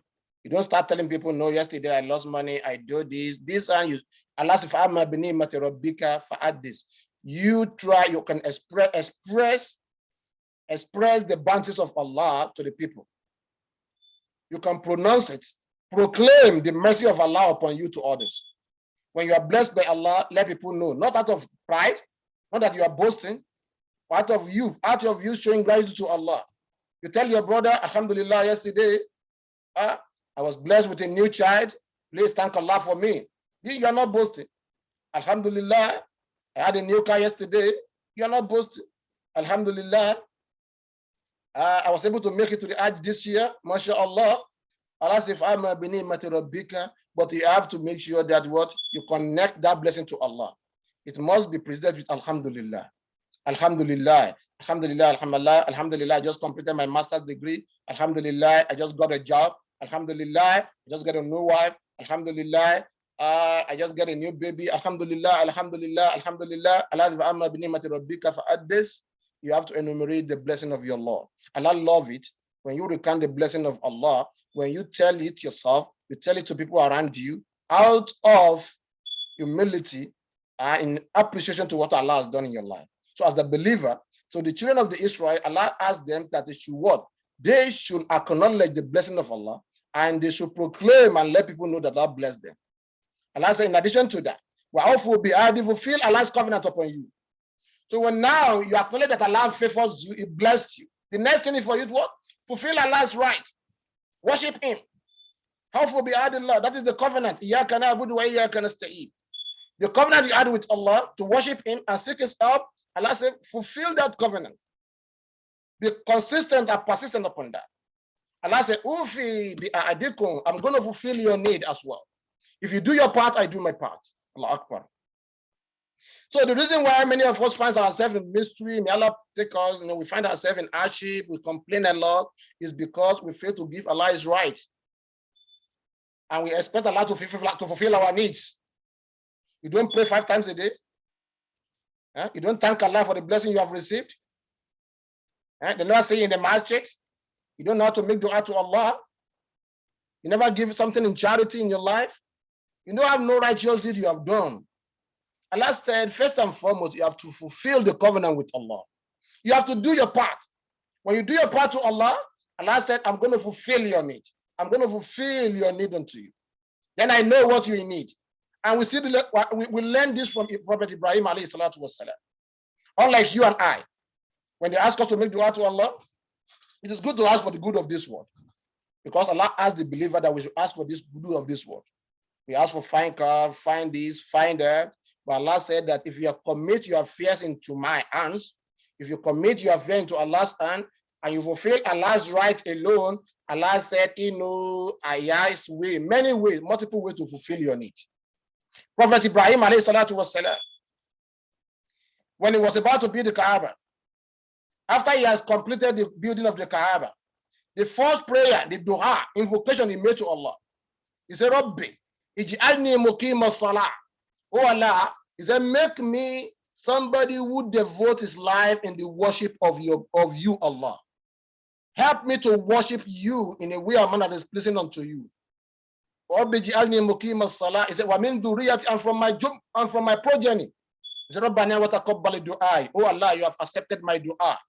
You see, Ibrahim never asked for money. Ibrahim never asked for mansions. He has the opportunity to ask for everything in this world. Because if he asks, Allah is going to give to him, inshallah. But Ibrahim knows that by him asking Allah to help him fulfill Allah's right, Allah will definitely fulfill his need. He doesn't need to tell Allah all his need. All he needs just to know, just try and know what Allah wants from you. And ask Allah, oh Allah, help me to fulfill your right. Allah said, once you strive to fulfill Allah's right, I'm going to fulfill your need. So Ibrahim asked Allah, he said, oh Allah, help me to fulfill your right, which is your worship, salat. Make me among those who establish proper salat for you. He said, and from my progeny. He said, Rabbana wa taqabbal du'a. Oh Allah, you have accepted my dua. That is my dua. That's all I have. You see? Ibrahim just asked Allah to help him to fulfill Allah's right. And he knows by doing that, Allah has understood the message. And Allah now come, Allah help him to fulfill Allah's right. Allah make him the Imam, a leader for the mankind in the worship of Allah. Then Allah make his progeny the prophet, and Allah bless the Muhammad, even the people in Jazirah Arab. And look at Kaaba today. It is as a result of the dua of Ibrahim. And Allah asked him, out of his love, that you, Ibrahim, you've completed the Kaaba, Adhin Finnas, announce to the world, to the mankind, Yatuka, for them to come and worship Allah in this house, for them to come and fulfill my right. Ibrahim did the same thing. He announced to the world, only him and the child and the wife in the desert. The three of them announced to the entire world. You could see the power of the miracle in Islam. Imagine thousands and thousands of years ago when Ibrahim was in the Arabian Peninsula. He was by himself with Ismail and Hagar. And Allah commanded him to announce to the entire world. And three people just stand in the middle of this desert, and Ibrahim announced to the world that, oh, I call you the mankind, come and worship your Lord here in this Mecca. And he said it to the left, to the right, all the corner of the world. And that singular call Ibrahim made just once, out of the truth belief in Allah, out of his belief in Allah, he just made that singular call, and that singular call, the miracle of that call, is still manifesting today. People from the world of Allah, from walk of life, still perform pilgrimage to Hajj, year upon the years. Some went in 2014, 2016, 18, 19. People are still preparing to go on Hajj this year. And all of them is as a result of a singular call that Ibrahim made while he and Ismail and Hajar were in the desert, because of their true belief in Allah. Allah loved them. They appreciate Allah. Allah make the iman to be beloved into their hearts. Out of their love for Allah and the love to worship Allah, their love to fulfill the right of Allah, Allah now helped them. And when they announced to the world, Allah said, Yatuka rijalan. He said, when you make this announcement to the world, he said, the entire humanity will come into this place, rijalan, walking, wa ala kulli damin, and on different kind of rides. Allah Akbar. Yatuna min kulli fajjin amin. They come from very far distance. For them to come and witness what is going to benefit them. And you could see the power of dua. It means when we say our dua is not accepted, it means we have to check ourselves. What is the focus of your dua? Eh? It is dunya. Oh Allah, I just want money. I just want to be rich. I just want to be known. I just want to have the fame. And I said, no, that shouldn't be your focus. I'm the one to provide that to you. I'm the one to give that to you. You try to fulfill my word. You try to fulfill my right. Then I'm going to fulfill all your need. I'm going to bring the fame to you. I'm going to give you the knowledge. I'm going to give you the risk. I'm going to make everything possible for you. But by you just doing one thing, fulfill my right and make effort. Just try, make little effort. Not that you just sit at home, you don't go to work. You strive, you go to work. But Allah says, I'm going to bless that little effort. Because you've already placed Allah above everything. You make Allah to be your number one priority. Eh?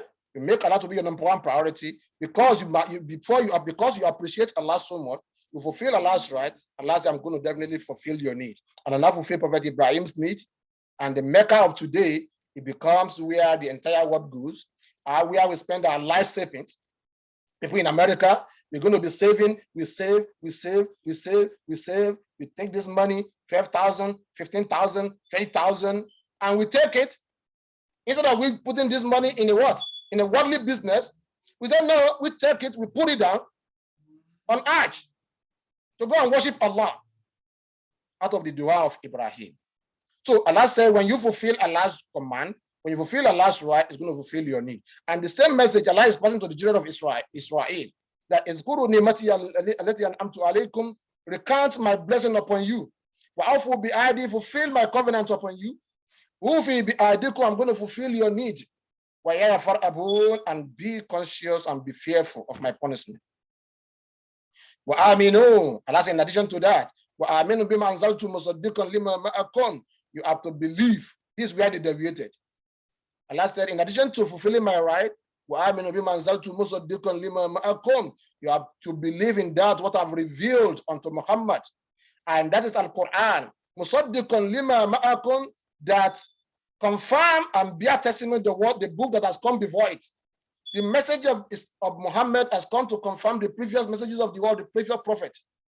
Islam has come to confirm the previous religion of Jesus and Musa. And it has come to confirm what is in the book of Isa and Moses. Allah said, you children of Israel, your iman is not complete.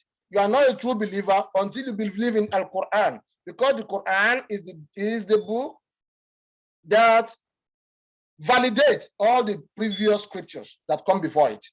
وَلَا تَكُونُوا أَوَّلَ كَافِرٍ بِهِ. Do not be the first disbeliever in this book. وَلَا تَشْتَرُوا بِآيَاتِي ثَمَنًا قَلِيلًا. And do not sell my signs, my verses for what? For cheap price. وَإِيَّايَ فَاتَّقُونِ. And unto me, Allah, that you be conscious of and fear Allah. What we learn from this verse? We learn that as a Muslim, we have to believe in the Quran al-Kareem. And we shouldn't disbelieve in anything in the Quran al-Kareem. You don't believe in one part and disbelieve in parts. As a Muslim, you believe everything in the Quran is from Allah. You attest to it, whether you understood it, you don't understand it, because and everything in the Quran has meaning. But it maybe due to our limited knowledge, we might not understand it today, we understand it later. And many of what Quran has explained many years back are becoming to manifest now. The scientists look in the Quran, they discover the Big Bang theory. They discover the theory of evolution of the heart. And this has been said to an unlettered prophet in the Arabian Saluzah 1400 years ago. Some people now come recently and come up with their Big Bang theory. And this has been explained as in the Quran. It's in the Quran, the Big Bang theory. They name it Big Bang theory, whereas it is in the Quran. Allah has already explained it to Prophet Muhammad sallallahu alaihi wasallam. This is one of the beauty of the Quran. Allah says, وَلَا تَكُونُوا كَأَوَّلَ كَافِرٍ بِهِ. Do not disbelieve in what is in the Quran. وَلَا تَشْتَرُوا بِآيَاتِ ثَمَنًا قَلِيلًا. And do not sell the verses of Allah for cheap price. It means Islam is not for sale. You should not commercialize religion. And we should not commercialize Islam, unlike the Christianity. You see the pastors now, you look into their life, they live flamboyant life. Really, because what? They come up with the idea of fake miracles. Because they know people are gullible. People are gullible. People do not like the truth. They don't want to endure. They don't want the truth. So these pastors, what they happen now, they turn them to what? Billionaires overnight. They milk their congregations.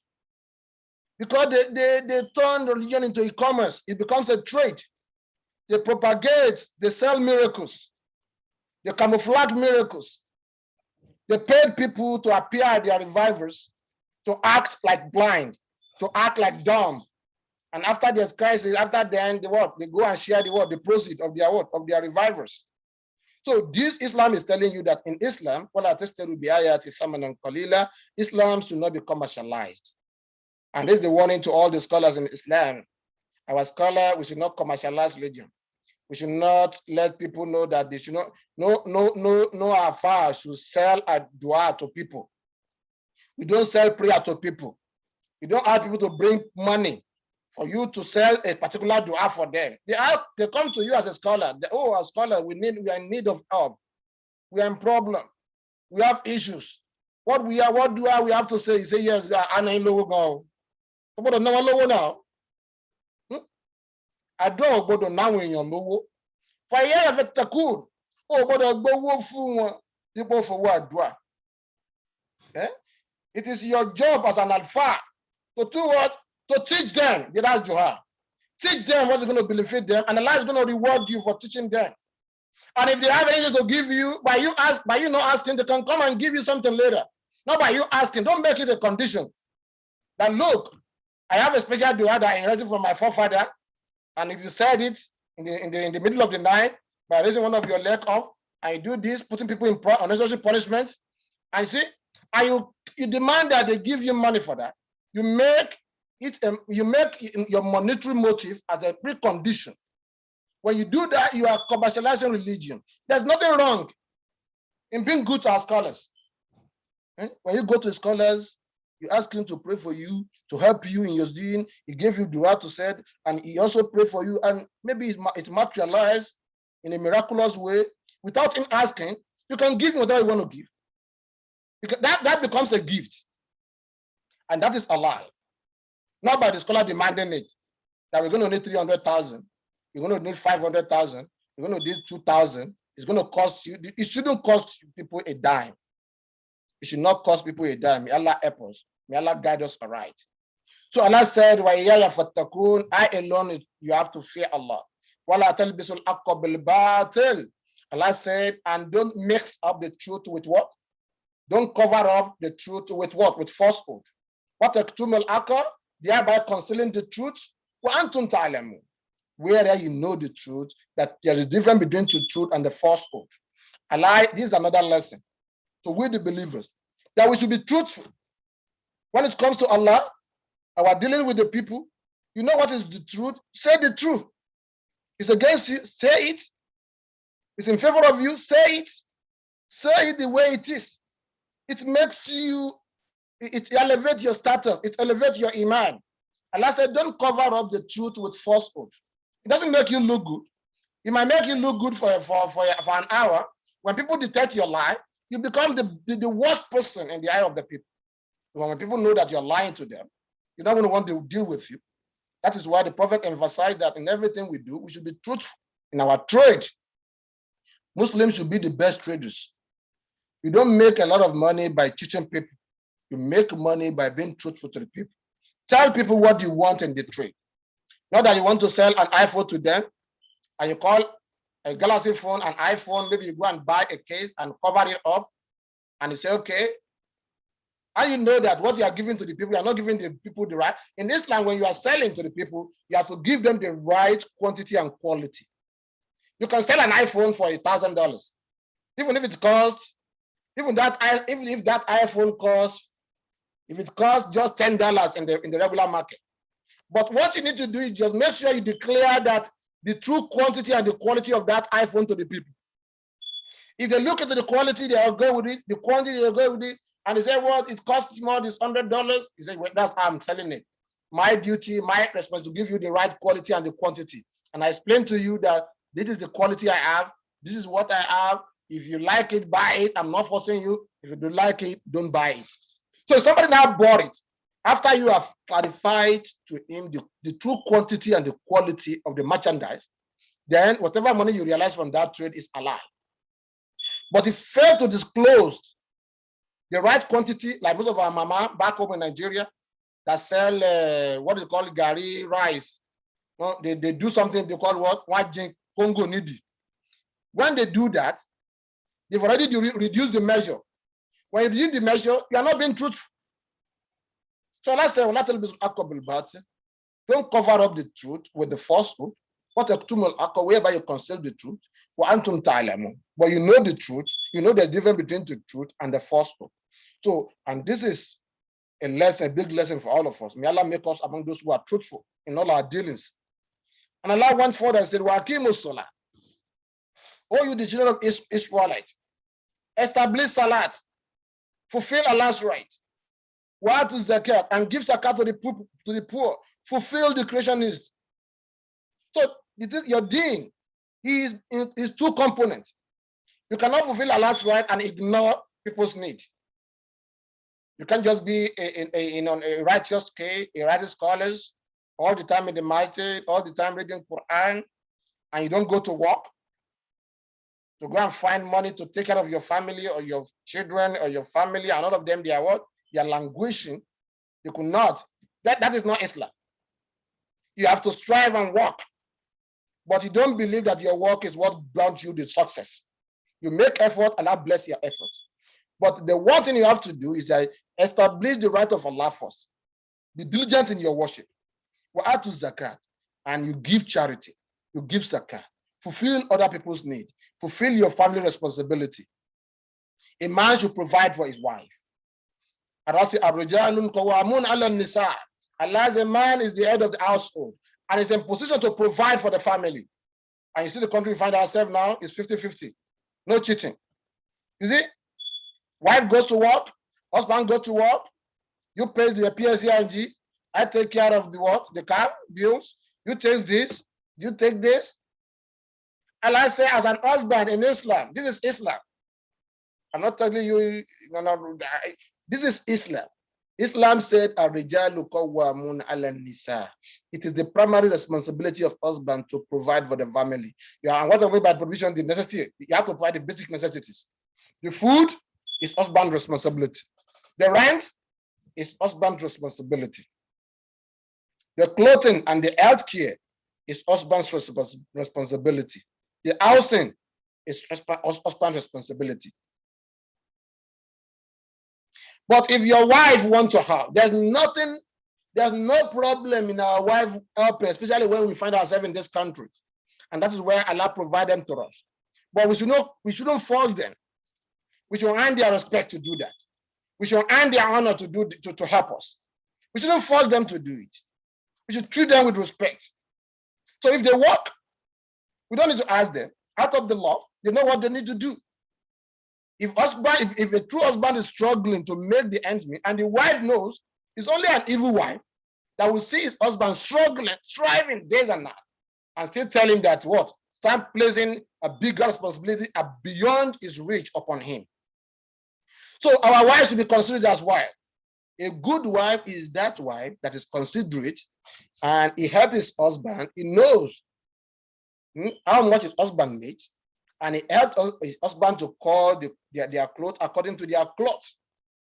We shouldn't look into Joes and Jonases around us and feel that the way other people live their lifestyle, we're going to be living it. In Islam, Allah said husbands should fulfill their responsibility. If the husband provide the house, but if the husband can only provide 3-bedroom house, maybe what? Maybe in his solo area, but the wife, he wants to live in what? He wants to live in a Koi Island. If he knows that the husband cannot afford it, you don't need to force him. You have to be considerate with your husband. You don't make life difficult for him. So our mothers, we appeal to you. Our fathers, we appeal to all of us that we should know our responsibility. But the responsibility of our mother is to take care of the home. Their primary responsibility is what? Take care of what? Of the home. Not that they should not make things for themselves, but they should take care of the children. And you look at the situation we find ourselves in America here now. We all find ourselves in a situation now. We all work days and nights. We struggle, and it's kind of the country we find ourselves. We have to pay the bill. May Allah protect us. I know many of our fathers want to do more. May Allah help them. You, our mother, please be considerate. They are willing to help. And you know they are willing to help. But they don't have that capability now. Please be considerate with them. Let's have understanding with them. Let's bear with them. If you are contributing to the family, continue contributing. If you know that the husband cannot shoulder it by himself, do it. Allah will consider it as sadaqah for you. And sadaqah is good for you. It's good that you give sadaqah to the family. And we as the father also, we should be honored to provide and maintain our family. And there are some people who are not good to the family, but here are good outside to the outsiders. There's a stranger to tell them, no, that man is a noble man, is righteous, generous. But the wife complains back home, inside the house. The wife laments, the wife could not eat good food. But the husband is out there telling people he can spend on the people outside, he can buy drinks, buy gifts for people, but the wife isn't suffering. This is not a good husband. A good husband is what? They say charity begins at home. That take care of his family first. He spend on them. The prophet said that there are two charities. He said the money you spend on your family has two rewards. The money you spend on an outsider for the sake of Allah, you get one reward. You get one reward of sadaqah just for giving somebody who is not related to you. Just do sadaqah. But when you spend on your family, you're going to be rewarded for the sadaqah and for fulfilling your responsibility. So you get to the reward for spending in-house. You spend on your wife, you get to reward. But you give to an outsider who is also in need, you'll be rewarded. One reward. But if the outsider is in need more, then you can give to him more. But you start from home for me. Allah help all of us and make us among those who is going to be doing the right thing in the way I'm not placing unto him. And Allah said, Warkahu ma'arraki'in. Allah said, Irkahu ma'arraki'in, and bow in worship with people that bow with in congregation with people that worship Allah. And the scholar they said this verse refers to praying Jama'ah in the masjid. That is to join the congregation and make ruku with those who make ruku in the masjid. Make ruku with them. Go join them in the masjid. Don't pray at home. And this commandment, this order applies to men alone. It is obligatory upon men to pray their salawat 5 times daily prayer in the masjid if they live near the masjid, if they live close to the masjid and they could hear the adhan. It is compulsory upon men to attend the prayer in the masjid. Except now we find ourselves in pandemic now. May Allah make things easy for all of us. Any people, any Muslim who live close to the masjid and such that your house, the distance between you and the masjid is so close that you could hear the adhan, it becomes obligatory upon you to respond to that call. There was an instance of a blind man who came to the prophet. He walked up to the prophet. He said, Prophet, he said, it is difficult for me to come to the masjid in the early hour in the morning. Can you make things easy for me so that maybe I could pray at home? The prophet said, okay, maybe you could pray at home. So when he turned back, he was about to go. The prophet now called me back. I said, excuse me, sir. Do you always hear the adhan when they call the adhan? The man said, yes. The prophet said, if you could hear the adhan, then you must come to the masjid. So the scholar have the opinion that anybody who could hear the adhan, especially the men, it is compulsory upon them to go to the masjid, except maybe they are at the place of their work. They are restricted by their job schedule that they could not go to the masjid. Everywhere they find themselves is masjid. So it is not a reason for you not to pray at all. Some people might make this as a reason now, okay, so the Sheikh said we should find a masjid before we pray. No. A Muslim should pray. Praying in the masjid is not a condition for salat, but it's only a condition for someone who lives close to the masjid and who has the time to go to the masjid and who is not restricted by the job schedule or type schedule to go to the masjid. But somebody who finds himself within job restrictions is constrained by the job that he does, that he cannot leave his office. If he has to leave his office and come back to work, he might be penalized for lateness, or he might lose his job. He could pray inside the office. He could pray in the office. And everywhere he finds himself is masjid. The prophet said, he said, Allah has given me 6 things. He said one of them is that Allah has made the entire earth surface as a musalla, a place of worship for me and my followers. It means everywhere is a masjid for the Muslim. Anywhere the salat catches you, meets you, the idea that you are in a journey, is here, Allah Akbar, you park your car, you pray. You are in the aeroplane, you pray. You are traveling, you pray. You are everywhere. Even I watch a documentary, Allah Akbar. This is amazing. A Muslim, may Allah accept it from him. May Allah accept it from him. This was a Muslim, is a diver. You know those who dive in the oceans? He dives in the oceans. That is his job. He's a diver. He explores things in the oceans and he dives around in the ocean, in the big seas. And all of a sudden, it's down on him. Maybe he had the adhan, he had with him the adhan, the device, and the call for prayer was made. And this individual stopped right in the ocean and he was making salah to Allah, Allah Akbar, in the ocean. Imagine the number of the salat he has observed inside the ocean, Allah Akbar. There's no place for the salat. Yeah? The salat has no place. You are traveling, you pray. You are on the journey, you pray. I watched the same documentary. A man right here in Manhattan and New York, a taxi driver from one of the African countries, Allah Allah. It was the time for the prayer. This guy, he climbed up his taxi because he could not find any space around him to pray because of the traffic. So this guy jumped upon his taxi and he spread his cloth and he was praying into Allah, Allah Akbar. Beauty of Islam. He was captured and was shared across the globe. You see what kind of love Allah will have for these individuals? So as Muslims, we should be proud of our religion. We shouldn't be timid. You say, I cannot worship Allah here. You shouldn't do. You should try and ask. If you are denied the right to worship in your place of work, ask it to Allah. Allah, I've asked them. They refused. Don't hold it against me. It is against them. But you have to ask. And we live in a beautiful country. We live in a very good country. This is a country that respects your religious right. In America, yeah, your religious right is respected. There's no reason why you could not ask your employer. It's either they tell you yes or no.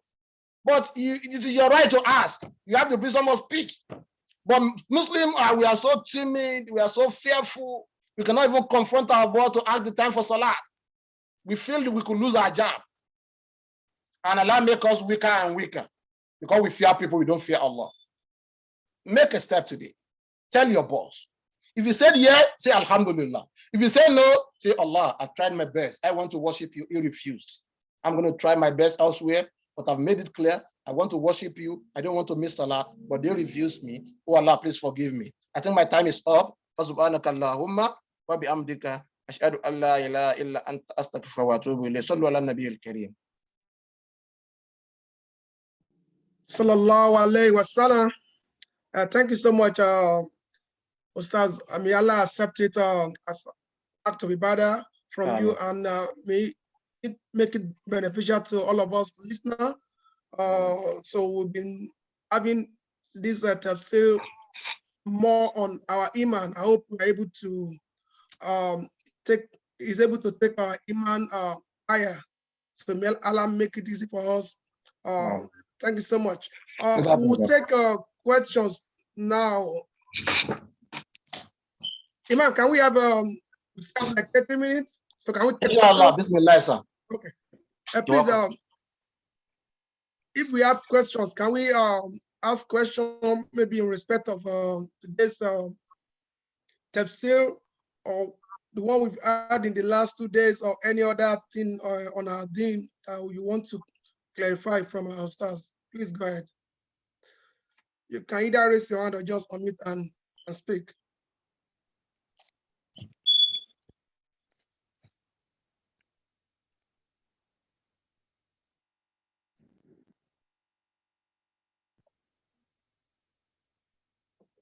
Assalamu alaikum. Alaikum assalam wa rahmatullah. Yeah, let me ask a question. It has to do with a verse of the Holy Quran. I think it's verse 28 of chapter 3, Ali Imran, where Allah says that we shouldn't have the unbeliever, and I think it's referring to the Jew and the Christians there as intimate friend. Someone shared a video yesterday where I think one of the Islamic scholars, I think Mufti, was talking about how we need to get closer. We need to be friend of maybe the Christians, the Jew, citing, making reference to when the Holy Prophet ﷺ was in Mecca and the kind of relationship he had with them. So I just want you to help us to put this in context, because I think there are two contexts there. That's my opinion. So I really want you to maybe help us out in terms of the extent of relationship we should have with people of other faiths, for us not to be able to get swept away in terms of influence other. So I really appreciate if you can help us out. Yes, Alhamdulillah, Islam is beautiful. Islam is a religion of compassion, a religion of love. As a Muslim, we have to be merciful to all the creation, whether Christians, even idolaters, the pagans. Allah said, Ar-Rahimun, Yar'amuhumur Rahman. Allah said, the mercy givers, those who show mercy to others, Allah loves to show his mercy upon them. Allah said, be merciful to everything upon the earth. I, your creator, will be merciful unto you. So the question of mercy from a Muslim should be kind and merciful to all the creation. And all the creation. No exception. Everybody. Even not only the human being, even the animals, the trees. You shouldn't cut the tree unnecessarily. You don't destroy Allah's creations. They are all creations. Christians, Muslims, even in our families, our relations, we should strive and help them. You have Christian members, not that those who are opposing, there are limitations to it. Those who are friends to the Islam, not those who oppose our religion, those who mock us, not those who oppose us, not those who try to hinder us from worshiping Allah. If there are those who are not against us, they are not hindering us from the worship of Allah. They allow us to worship our own God while they do their own things. It is our love that they join us on the path so that they could be successful like us. But we shouldn't harm them. And there should be no compulsion in religion. We shouldn't force them into Islam. We should try and convince their hearts. Islam speaks to the heart. So if people are willing to accept the faith and they believe in the message of Islam, it is better for them to be convinced to come to the Allah says, La ikrah of din. There's no compulsion in religion. So as a Muslim, we should be nice and kind to everybody, our neighbors, Christian, Muslim, non-Muslim. Not only that, we should be just to all the people. Justice is not about Christian or Muslim. You have a Christian employee, a Muslim employee, and you know your Muslim brothers, your Muslim employee is at fault. You shouldn't side in. You should let the Christian employee know that, well, you are right. My Muslim brother is wrong. And Islam enjoying that. You should establish justice and fairness among the creations. But Allah said, لا تتخذ المؤمنون الكافرين أولياء من دون المؤمنين. When it comes to the issue of what? The religious interfaith, that's where there is this confusion. Some people come with the idea of, okay, let's come with interfaith ideas. An interfaith idea, we can do it to some restriction. Interfaith, if the objective is just to help the community. The objective is just, okay, in the area of our agreement, okay, part of our agreement is that it's in your book that we help the poor, it's our book to help the poor. Okay, we agree, let's help the poor. It's in your book that we support the orphanage, it's in our book to support the orphanage. You do it the way you want it, we do it with our own intention that we are doing for the sake of Allah. So we do it together. But Allah said, don't take them as the truest and the bosom friend in the deen. Because Allah said, "Lan tarda anka al-yahud wala an-nasara hatta tattabi'a millatahum." Allah said, the Christians and the Jew, they're not going to be ever be pleased with you hatta tattabi'a millatahum, until you follow them to their church. Sometimes, that is why Allah asks us to be aware, to be careful about their invitation. When they send us the invitation, we should be cautious. We should not jump into every invitation. Just because your Christian friends say, okay, come to my house, I love all of you, come, be cautious, take your time, have a deep breath, do your research. Because Allah said, sometimes they could set most of this tribe to win into their faith. And it's happening now. Most of Muslim children are falling into the Christianity. Not because they know the truth, but because of what they are being given. Because they promised them, they're going to help them. They're going to help them find a job. Just because they want to find a job, and you lose your akhirah. But we Muslims, we are not doing nothing. So now they have different tactics. Allah said, "Lantar the uncle Yahud." If their goal is to take you from the light of Islam into the what? Into the darkness of the disbelief, then you should not be their friend. So you have to be aware of their tactics. Allah said, don't take them as a true friend. Min dunil mu'minin, beside the true believers. It means in the hierarchy of friends, your best friends will be your true believers. The brother you meet in the masjid, the sister you meet in the masjid, these are your true friends because you are united by the iman, by the love of Allah. And you, both of you, you and your brother in Islam can equally do what you and the Christian can do better. Because you all have an idea to do good, but why they do their own just for people's sake, you do your own to please Allah. So two good things you are doing. You're going to be rewarded for your own good deeds in this world and the hereafter. They're going to be rewarded. Allah said, everybody that does good, whether even is an idolater or a pagan, Allah is going to reward him. But where is their reward? Their reward is just in this world. That is why you see most of this kuffar. Allah bless them with the money, and you look into what they are doing in the people's life. And we need to make dua for these people. We make dua for these philanthropists. These philanthropists that spend millions, some of them will commit millions for polio vaccination, to go and vaccinate the poor children in Africa. They spend billions of money. You see, is that not a good thing? It's a good thing. They provide scholarships to people. Is that not a good thing? They help a lot of people. But what's happened on the day of Yom Kippur, and they are not rewarded? That is what makes us to decide.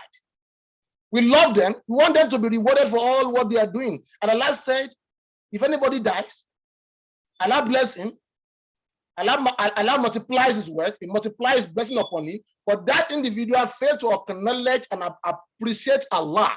No matter how much he achieves in life, he's going to be a loser in the hereafter. As much as you don't acknowledge Allah, you don't say Alhamdulillah, you don't worship Allah, that's where they fail. They do everything we do. Many of them do it better than us. But just because the difference between us and them is that we humble ourselves before Allah, we don't ascribe success to ourselves.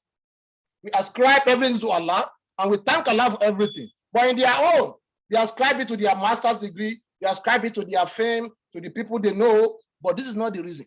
Allah said, you Muslim, your true friends are the people of the faith. They are the people you meet in the masjid. And these are your true brothers, because you're going to be united with them in the Jannah. So, as a Muslim, we have to understand it. That's why Allah said there's no interfaith alliance in the issue of the belief.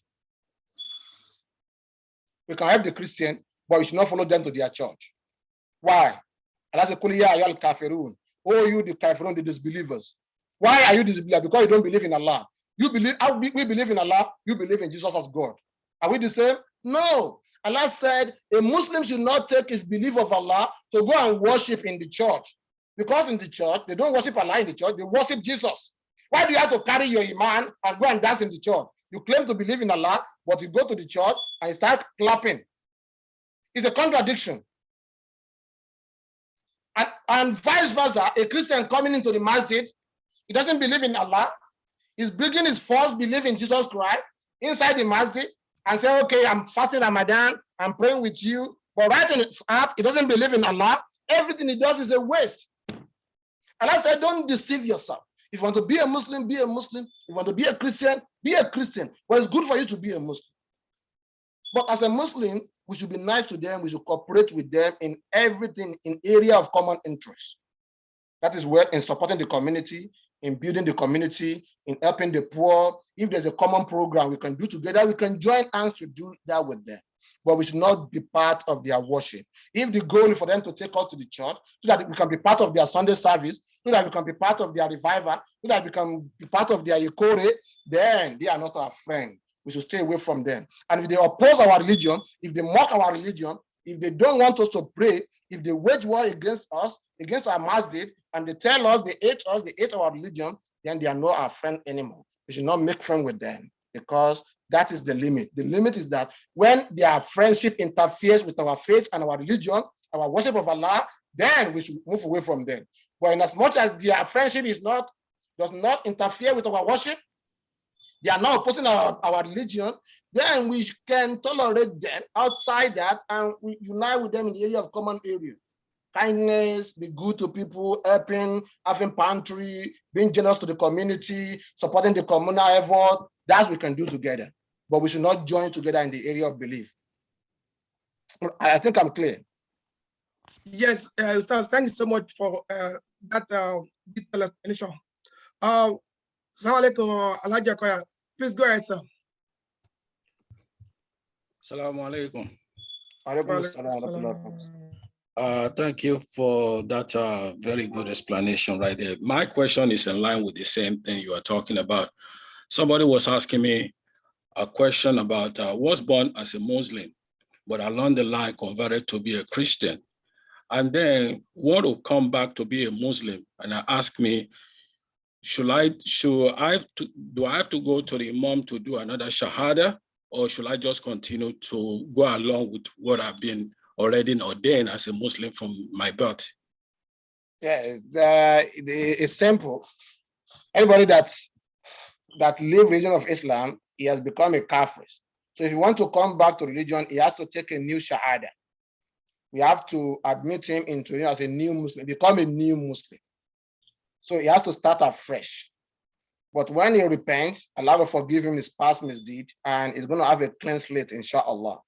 So it's like a new Muslim. But he has to, the condition of Shahada must be fulfilled. So we have to give him Shahada, but he doesn't need to wait for Imam to take the Shahada. Anybody can give him Shahada right away. And that's the problem most of people do. If the problem we make, somebody wants to become a Muslim today, we'll be looking for Imam. say, I cannot do it, let's take you to Imam. Even the process you take it to the Imam, he dies on the way. He can die as a kafir. The first thing you do for him, just ask him, brother, I want to become a Muslim, and you are ready to become a Muslim. Now just say, Ashhadu Allah ilaha illallah, wa ashhadu anna Muhammadan Rasulullah, that I bear witness that only Allah is deserving of worship and that Muhammad is Messiah. Once he has said that, he has become a Muslim. Then you can do other formalities. You can now take him to Imam. The Imam can now tell him, okay, you have to take superior bath, you need to learn about the deen, you need to do more and more of what you need to do. So, but nevertheless, he has to take a new shahada. So he can't continue from where he stopped. Thank you. Thank you, Ustaz. President, Bismillah, sir.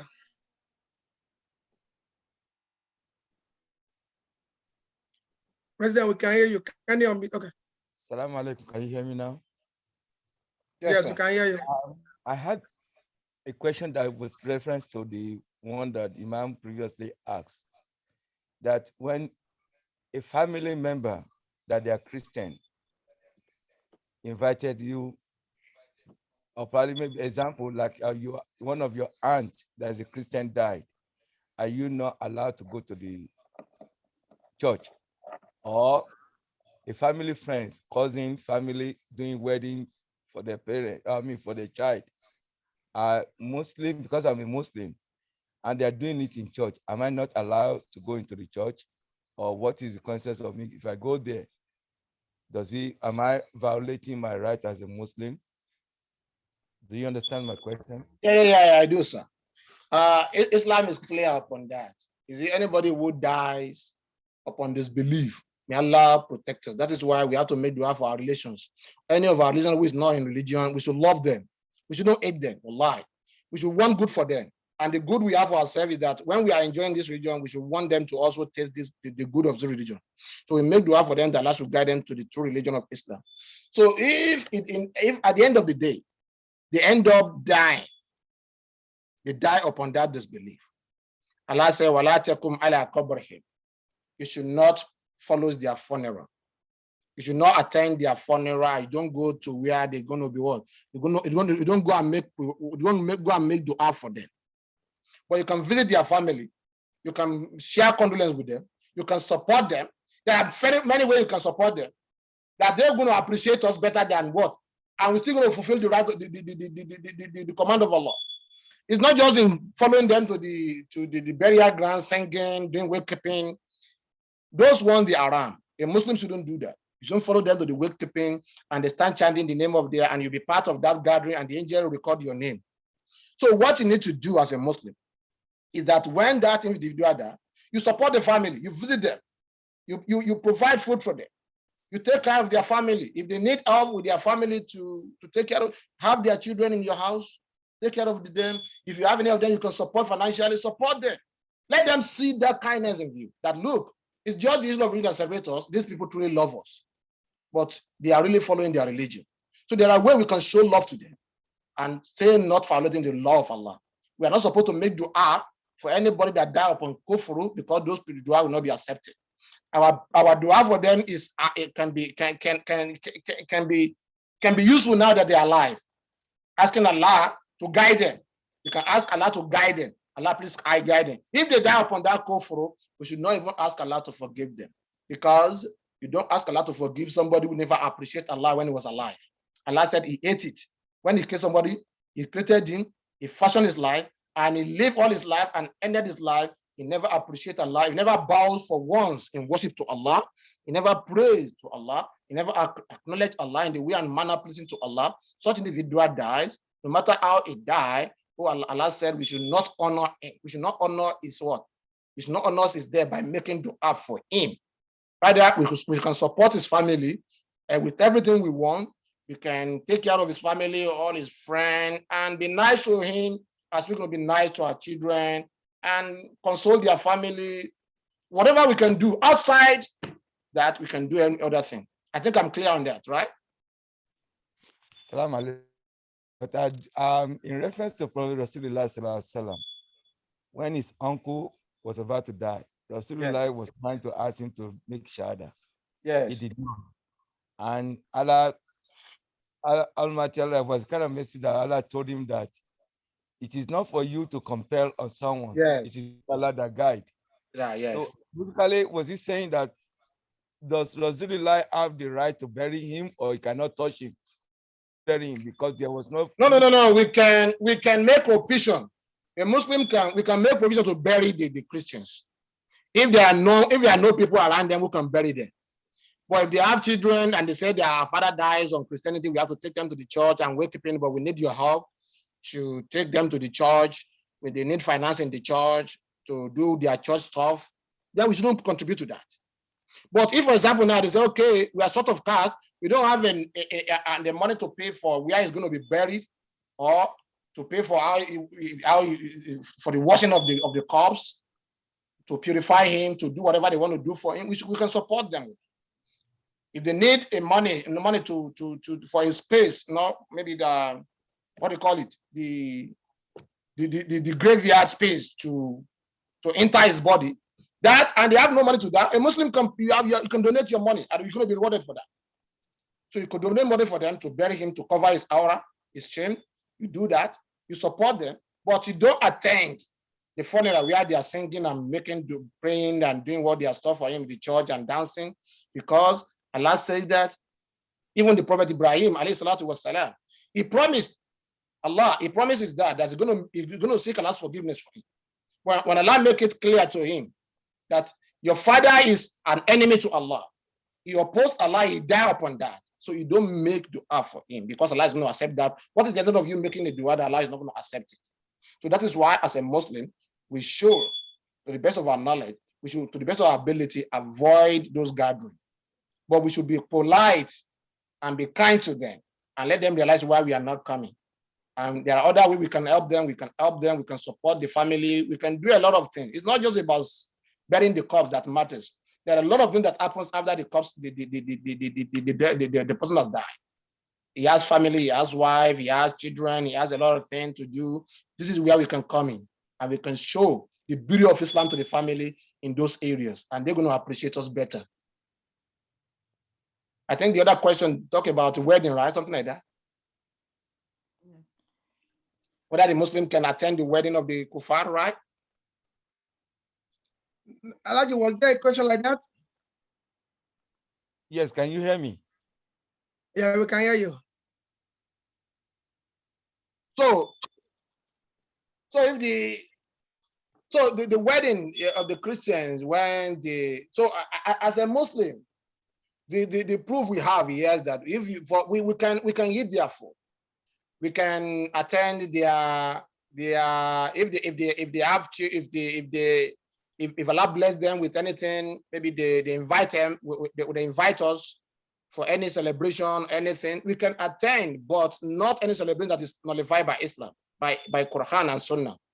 So if they want, but the union, the wedding they want to do, if a Christian, if a Muslim, if a non-believer want to wed a non-believer, what we do as part of religion is what? We can, to the best of our ability, we can send them best wishes, but we shouldn't contribute to that. We shouldn't contribute to it. We shouldn't contribute and finance such a wedding. Say, okay, my brother, you want to wed in the church, you're going to need a wedding gown, you're going to need all this one, you need my support. You don't do that, because doing that, it nullifies what Islam asks you to do. It's going against the law of Islam. As a Muslim, after the marriage, you can support them. If they are in need of any help as a Christian, as a family, they need you, they need money, they need the job, they want to sustain themselves on human ground, you can help them and support them. But if they need if they need your help to offend or to sin against Allah, you should not do that. Jazakumullahu khair.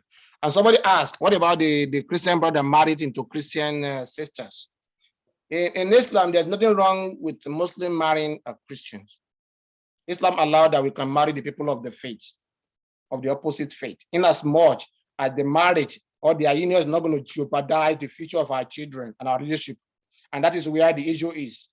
It's difficult nowadays when you marry Christian wife.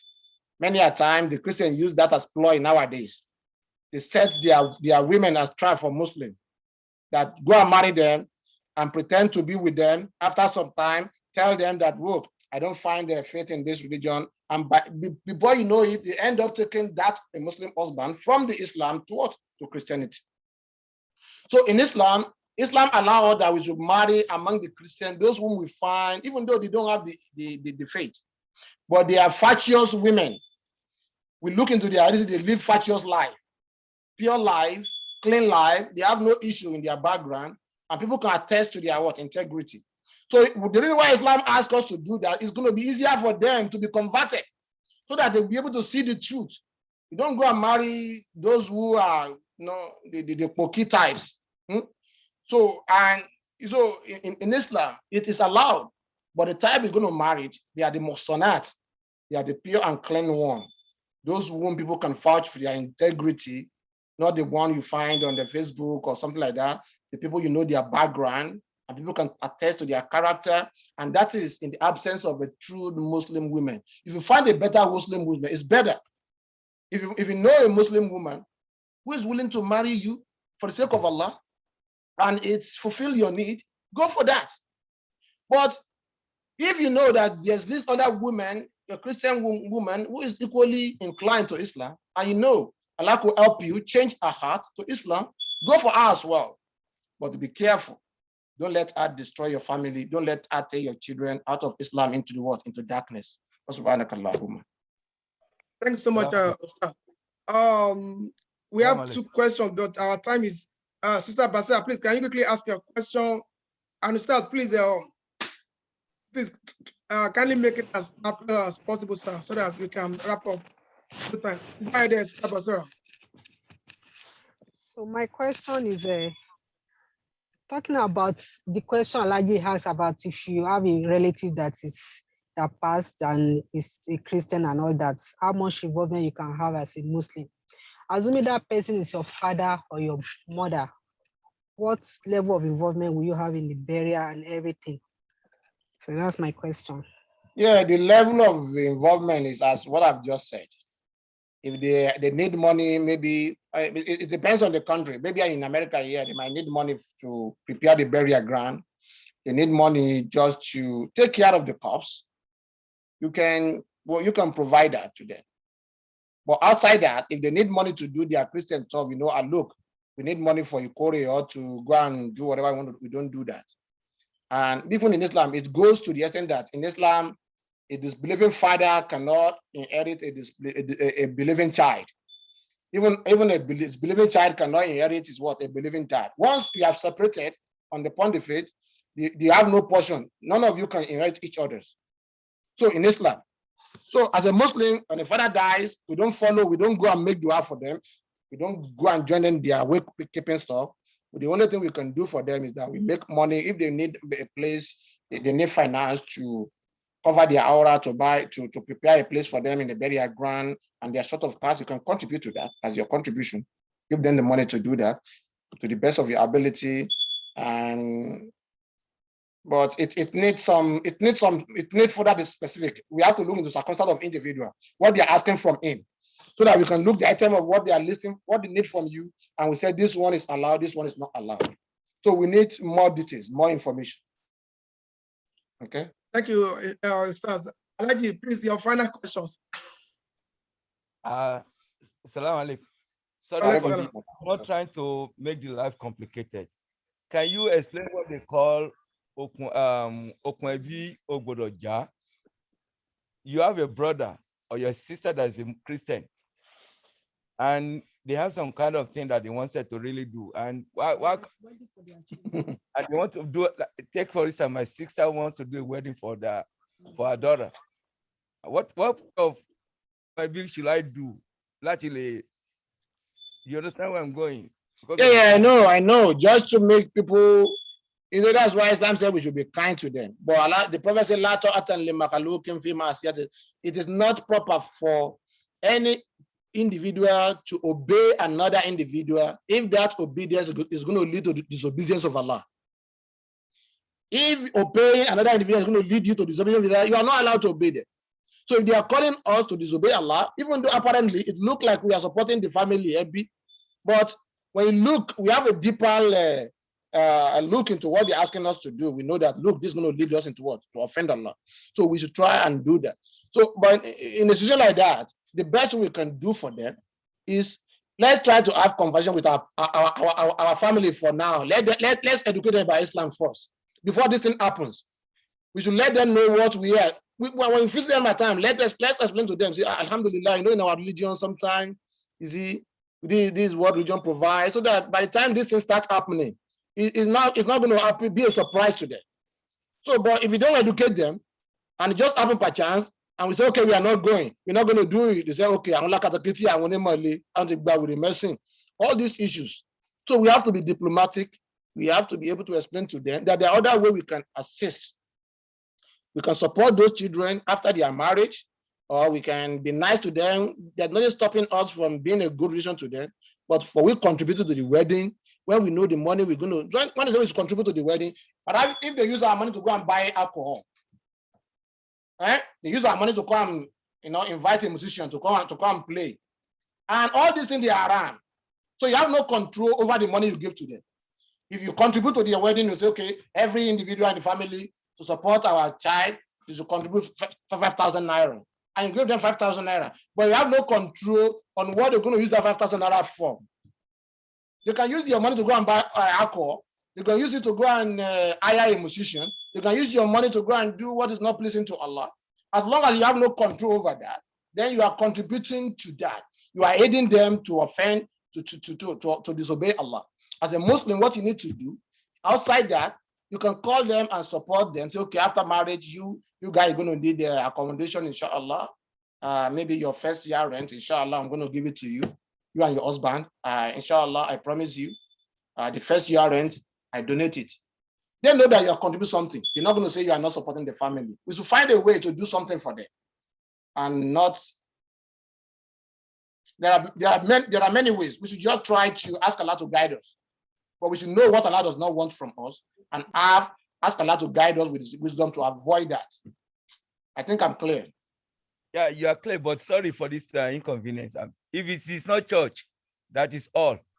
Basically, Islam does not allow to attend a Christian wedding or a family friend? No, we can attend. We can attend if they invite us. We can eat their food. We can eat their food, especially if the food is, especially we are in this country now. There's issue about the food we eat in this country, whether they are halal or not. See, there are different issues. But if the Christians when they invite us, if their religion Islam is clear about that, we can eat the food of Al Kitab. But when that ceremony is linked to the disobedience of Allah, if we are being asked to contribute, and we know that what they are doing is against the rule of Allah, the best we can do as a Muslim is what? We can join them and send them the best wishes and find alternative way to help them, like I just mentioned to you. Another way to help the family is tell them, okay, the husband and wife, I appreciate you, and after wedding, we can give them post-wedding gifts, so that to make sure that they don't use our money to offend Allah, and they're going to appreciate that better. Maybe after the wedding, you visit them and say, Alhamdulillah, I could not attend your wedding. I'm very sorry. I was busy. And there are ways we can avoid this thing. We should be diplomatic. Even there are ways, Prophet Ibrahim, والسلام, there's a lesson from his life. Prophet Ibrahim was invited by his father to join them in what? In the idol worshiping. And there's a year, the year of where they're going to worship the idol. And that year he was invited, but he excused himself. He said he was sick. Was he really sick? Ibrahim was not sick. But he made that excuse because he doesn't want to offend whom? His creator. He said he was sick of what they are doing. So in order for him not to join in what they are doing, he made it up and said, okay, today I'm sick, I'm not going to join you. So the scholar said what he meant was that he was sick of what they are doing. So as a Muslim, when we see people doing wrong things, we should be sick by heart. And our heart should be sick of what they are doing. And we should find a way, even if we lie in that circumstance, that lie is rewarded. So if somebody asks you to come to a funeral, instead of you telling everybody, "Do I'm not going to come because it's against my religion," it might be offensive to him. You can say, "You know what? I'm feeling a bit sick. I'm not be able to make it. So please, I apologize. I can't make it." And then you avoid it and say, inshallah, maybe after the wedding, I'm going to pay you a visit. And when you go after the wedding and you do something that you think is befitting for them. I think you get that. Is that a better way of doing it? Alaji, do you get his response? Okay. I think, thank you so much, Imam. I think we have one last one. I just wanted to just, in respect to the last question, there's a question here in regards to the previous question. Can you attend the funeral? I think it's still referring to maybe the funeral of a Christian or a non-Muslim. Yes, as a Muslim, funeral means when you attend their funeral, you don't go to their funeral and do what they are doing there and join them and be clapping there. You can follow their funeral, you follow them to the graveyard, right? And you come back home, but without joining them in the prayer and celebrating what they are doing. But what Islam says is that Allah said this is not proper for you. It's not proper for you to make dua for them. I think astaghfirullah. You are not allowed to attend their what? To go to their graveyard, to attend their funerals in Islam. You are not allowed to go there, and you are not allowed to make dua. And that is what Quran provides. You don't allow to do both. Allah said, don't stand on their grave. Even don't go near their grave. That's what the Quran says. And don't make dua for them. You see, those two things is clear. So you don't do it. So you have to find a way. If they invite you to do those two things, which Allah prohibit, you can find an excuse. And those excuses, even though it might be a false excuse to you, and it might be a rewarding excuse by Allah. Because you want to use that excuse to what? To avoid the greater what? Disobedience to whom? To Allah. And Allah is going to reward you. So it should be diplomatic. When you find yourself in a tight situation, and Allah is going to what? If it is your wife, somebody said, if somebody who died is your wife. So if it is your wife, Allah alam. So if it is your wife, like the rule is the rule. May Allah help us. If the wife dies upon disbelief, if it dies upon disbelief, it still applies to it. Yeah? It's Christian people can come and carry the corpse. They can go and bury him, but that doesn't stop you from being nice to the people around him and his family and every other thing. But as a Muslim, it's something that is painful. It's difficult on our heart, but it's beloved to Allah. It's something that is difficult, but that's how Allah wants it. And there's a wisdom in what Allah wants. And if we could think deep onto it, we're going to eventually discover that wisdom and appreciate Allah for what it does. So we shouldn't rush into do it. If the wife, may Allah forbid, may Allah protect us. It is not something we should be happy about. But if it happens, Allah says you don't attend the qabr, you don't make dua for him, you don't do it. But you can assure them, inshallah, say, okay, it has happened. It's still my wife, I love her. I'm going to miss her. I'm going to do whatever I'm going to meet her. If it's good with you, tell the people what you know about her. But my religion says I shouldn't follow her to the grave. She died upon that. I would have loved to be there, but I'm not. I'm not going to be there for the sake of Allah. It's strengthening your iman, and you're going to be rewarded for that. It shouldn't be difficult on us, and we ask Allah to give us the wisdom and the guidance. It's very, very tricky and delicate, but it takes a lot of dua.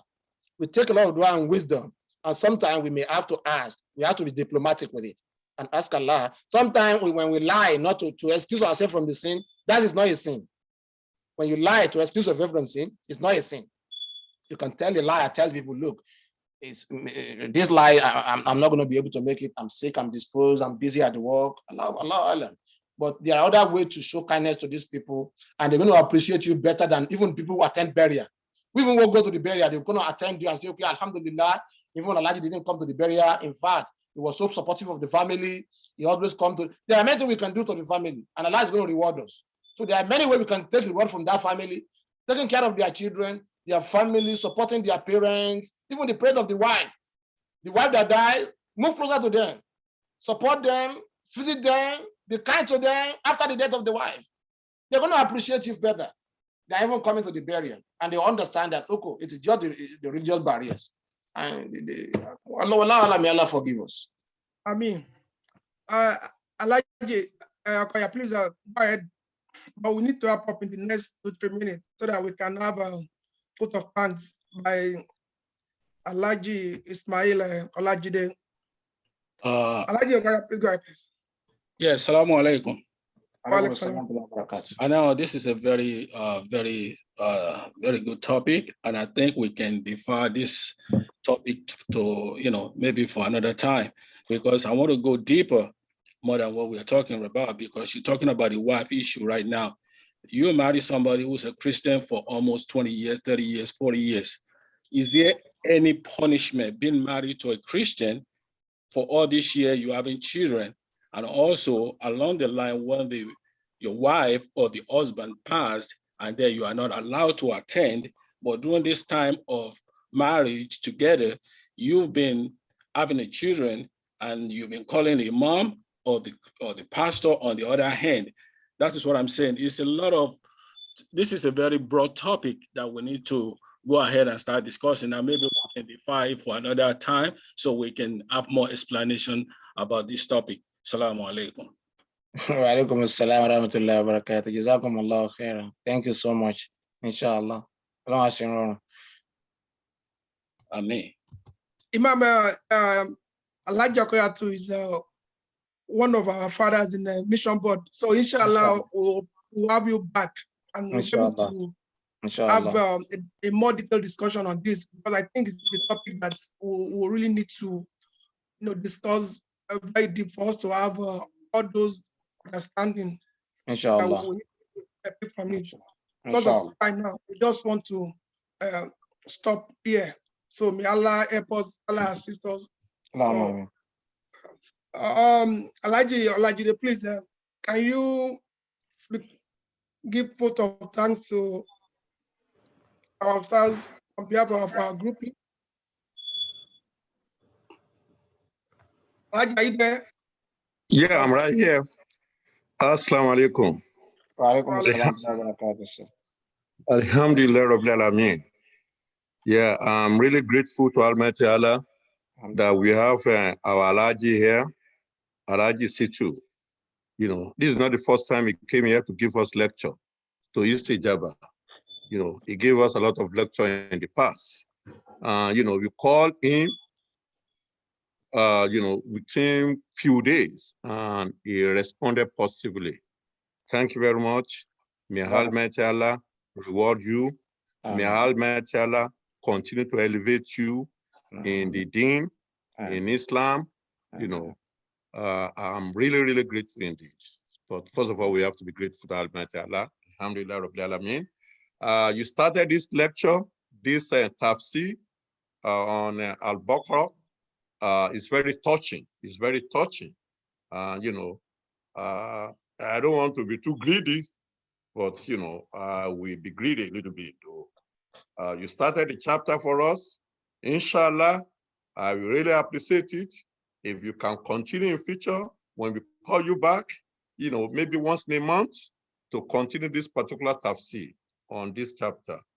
That's my special request.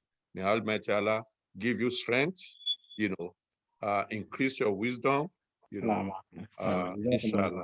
Assalamu alaikum. Wa alaikum assalam. Inshallah.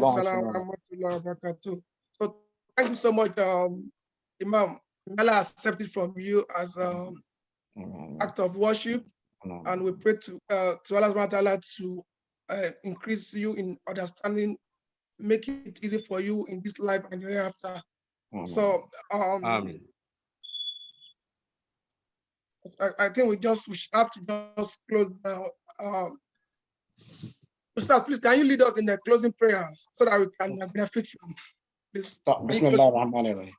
ربنا تقبل منا انك انت السميع العليم ربنا لا تؤاخذنا ان نسينا او اخطانا ربنا ولا تحمل علينا اسرا كما عملته على الذين من قبلنا ربنا ولا تحملنا ما لا طاقه لنا به واعف عنا واغفر لنا وارحمنا انت مولانا وانصرنا على القوم الكافرين اللهم انك عفو تحب العفو فاعف عنا ربنا اتنا في الدنيا حسنه وفي الاخره حسنه وقنا عذاب النار سبحانك اللهم وبحمدك اشهد ان لا اله الا انت استغفرك واتوب اليك صلوا على النبي الكريم. Sallallahu alaihi wasallam. Thanks so much, Ustaz. Thank you so Thanks much. so much, everyone. We really So, appreciate inshallah, you. we'll be back tomorrow in the morning, I think 11 o'clock. Inshallah. Inshallah. Assalamu alaikum. Alaikum assalam. Wa alaikum salam. Assalamu alaikum.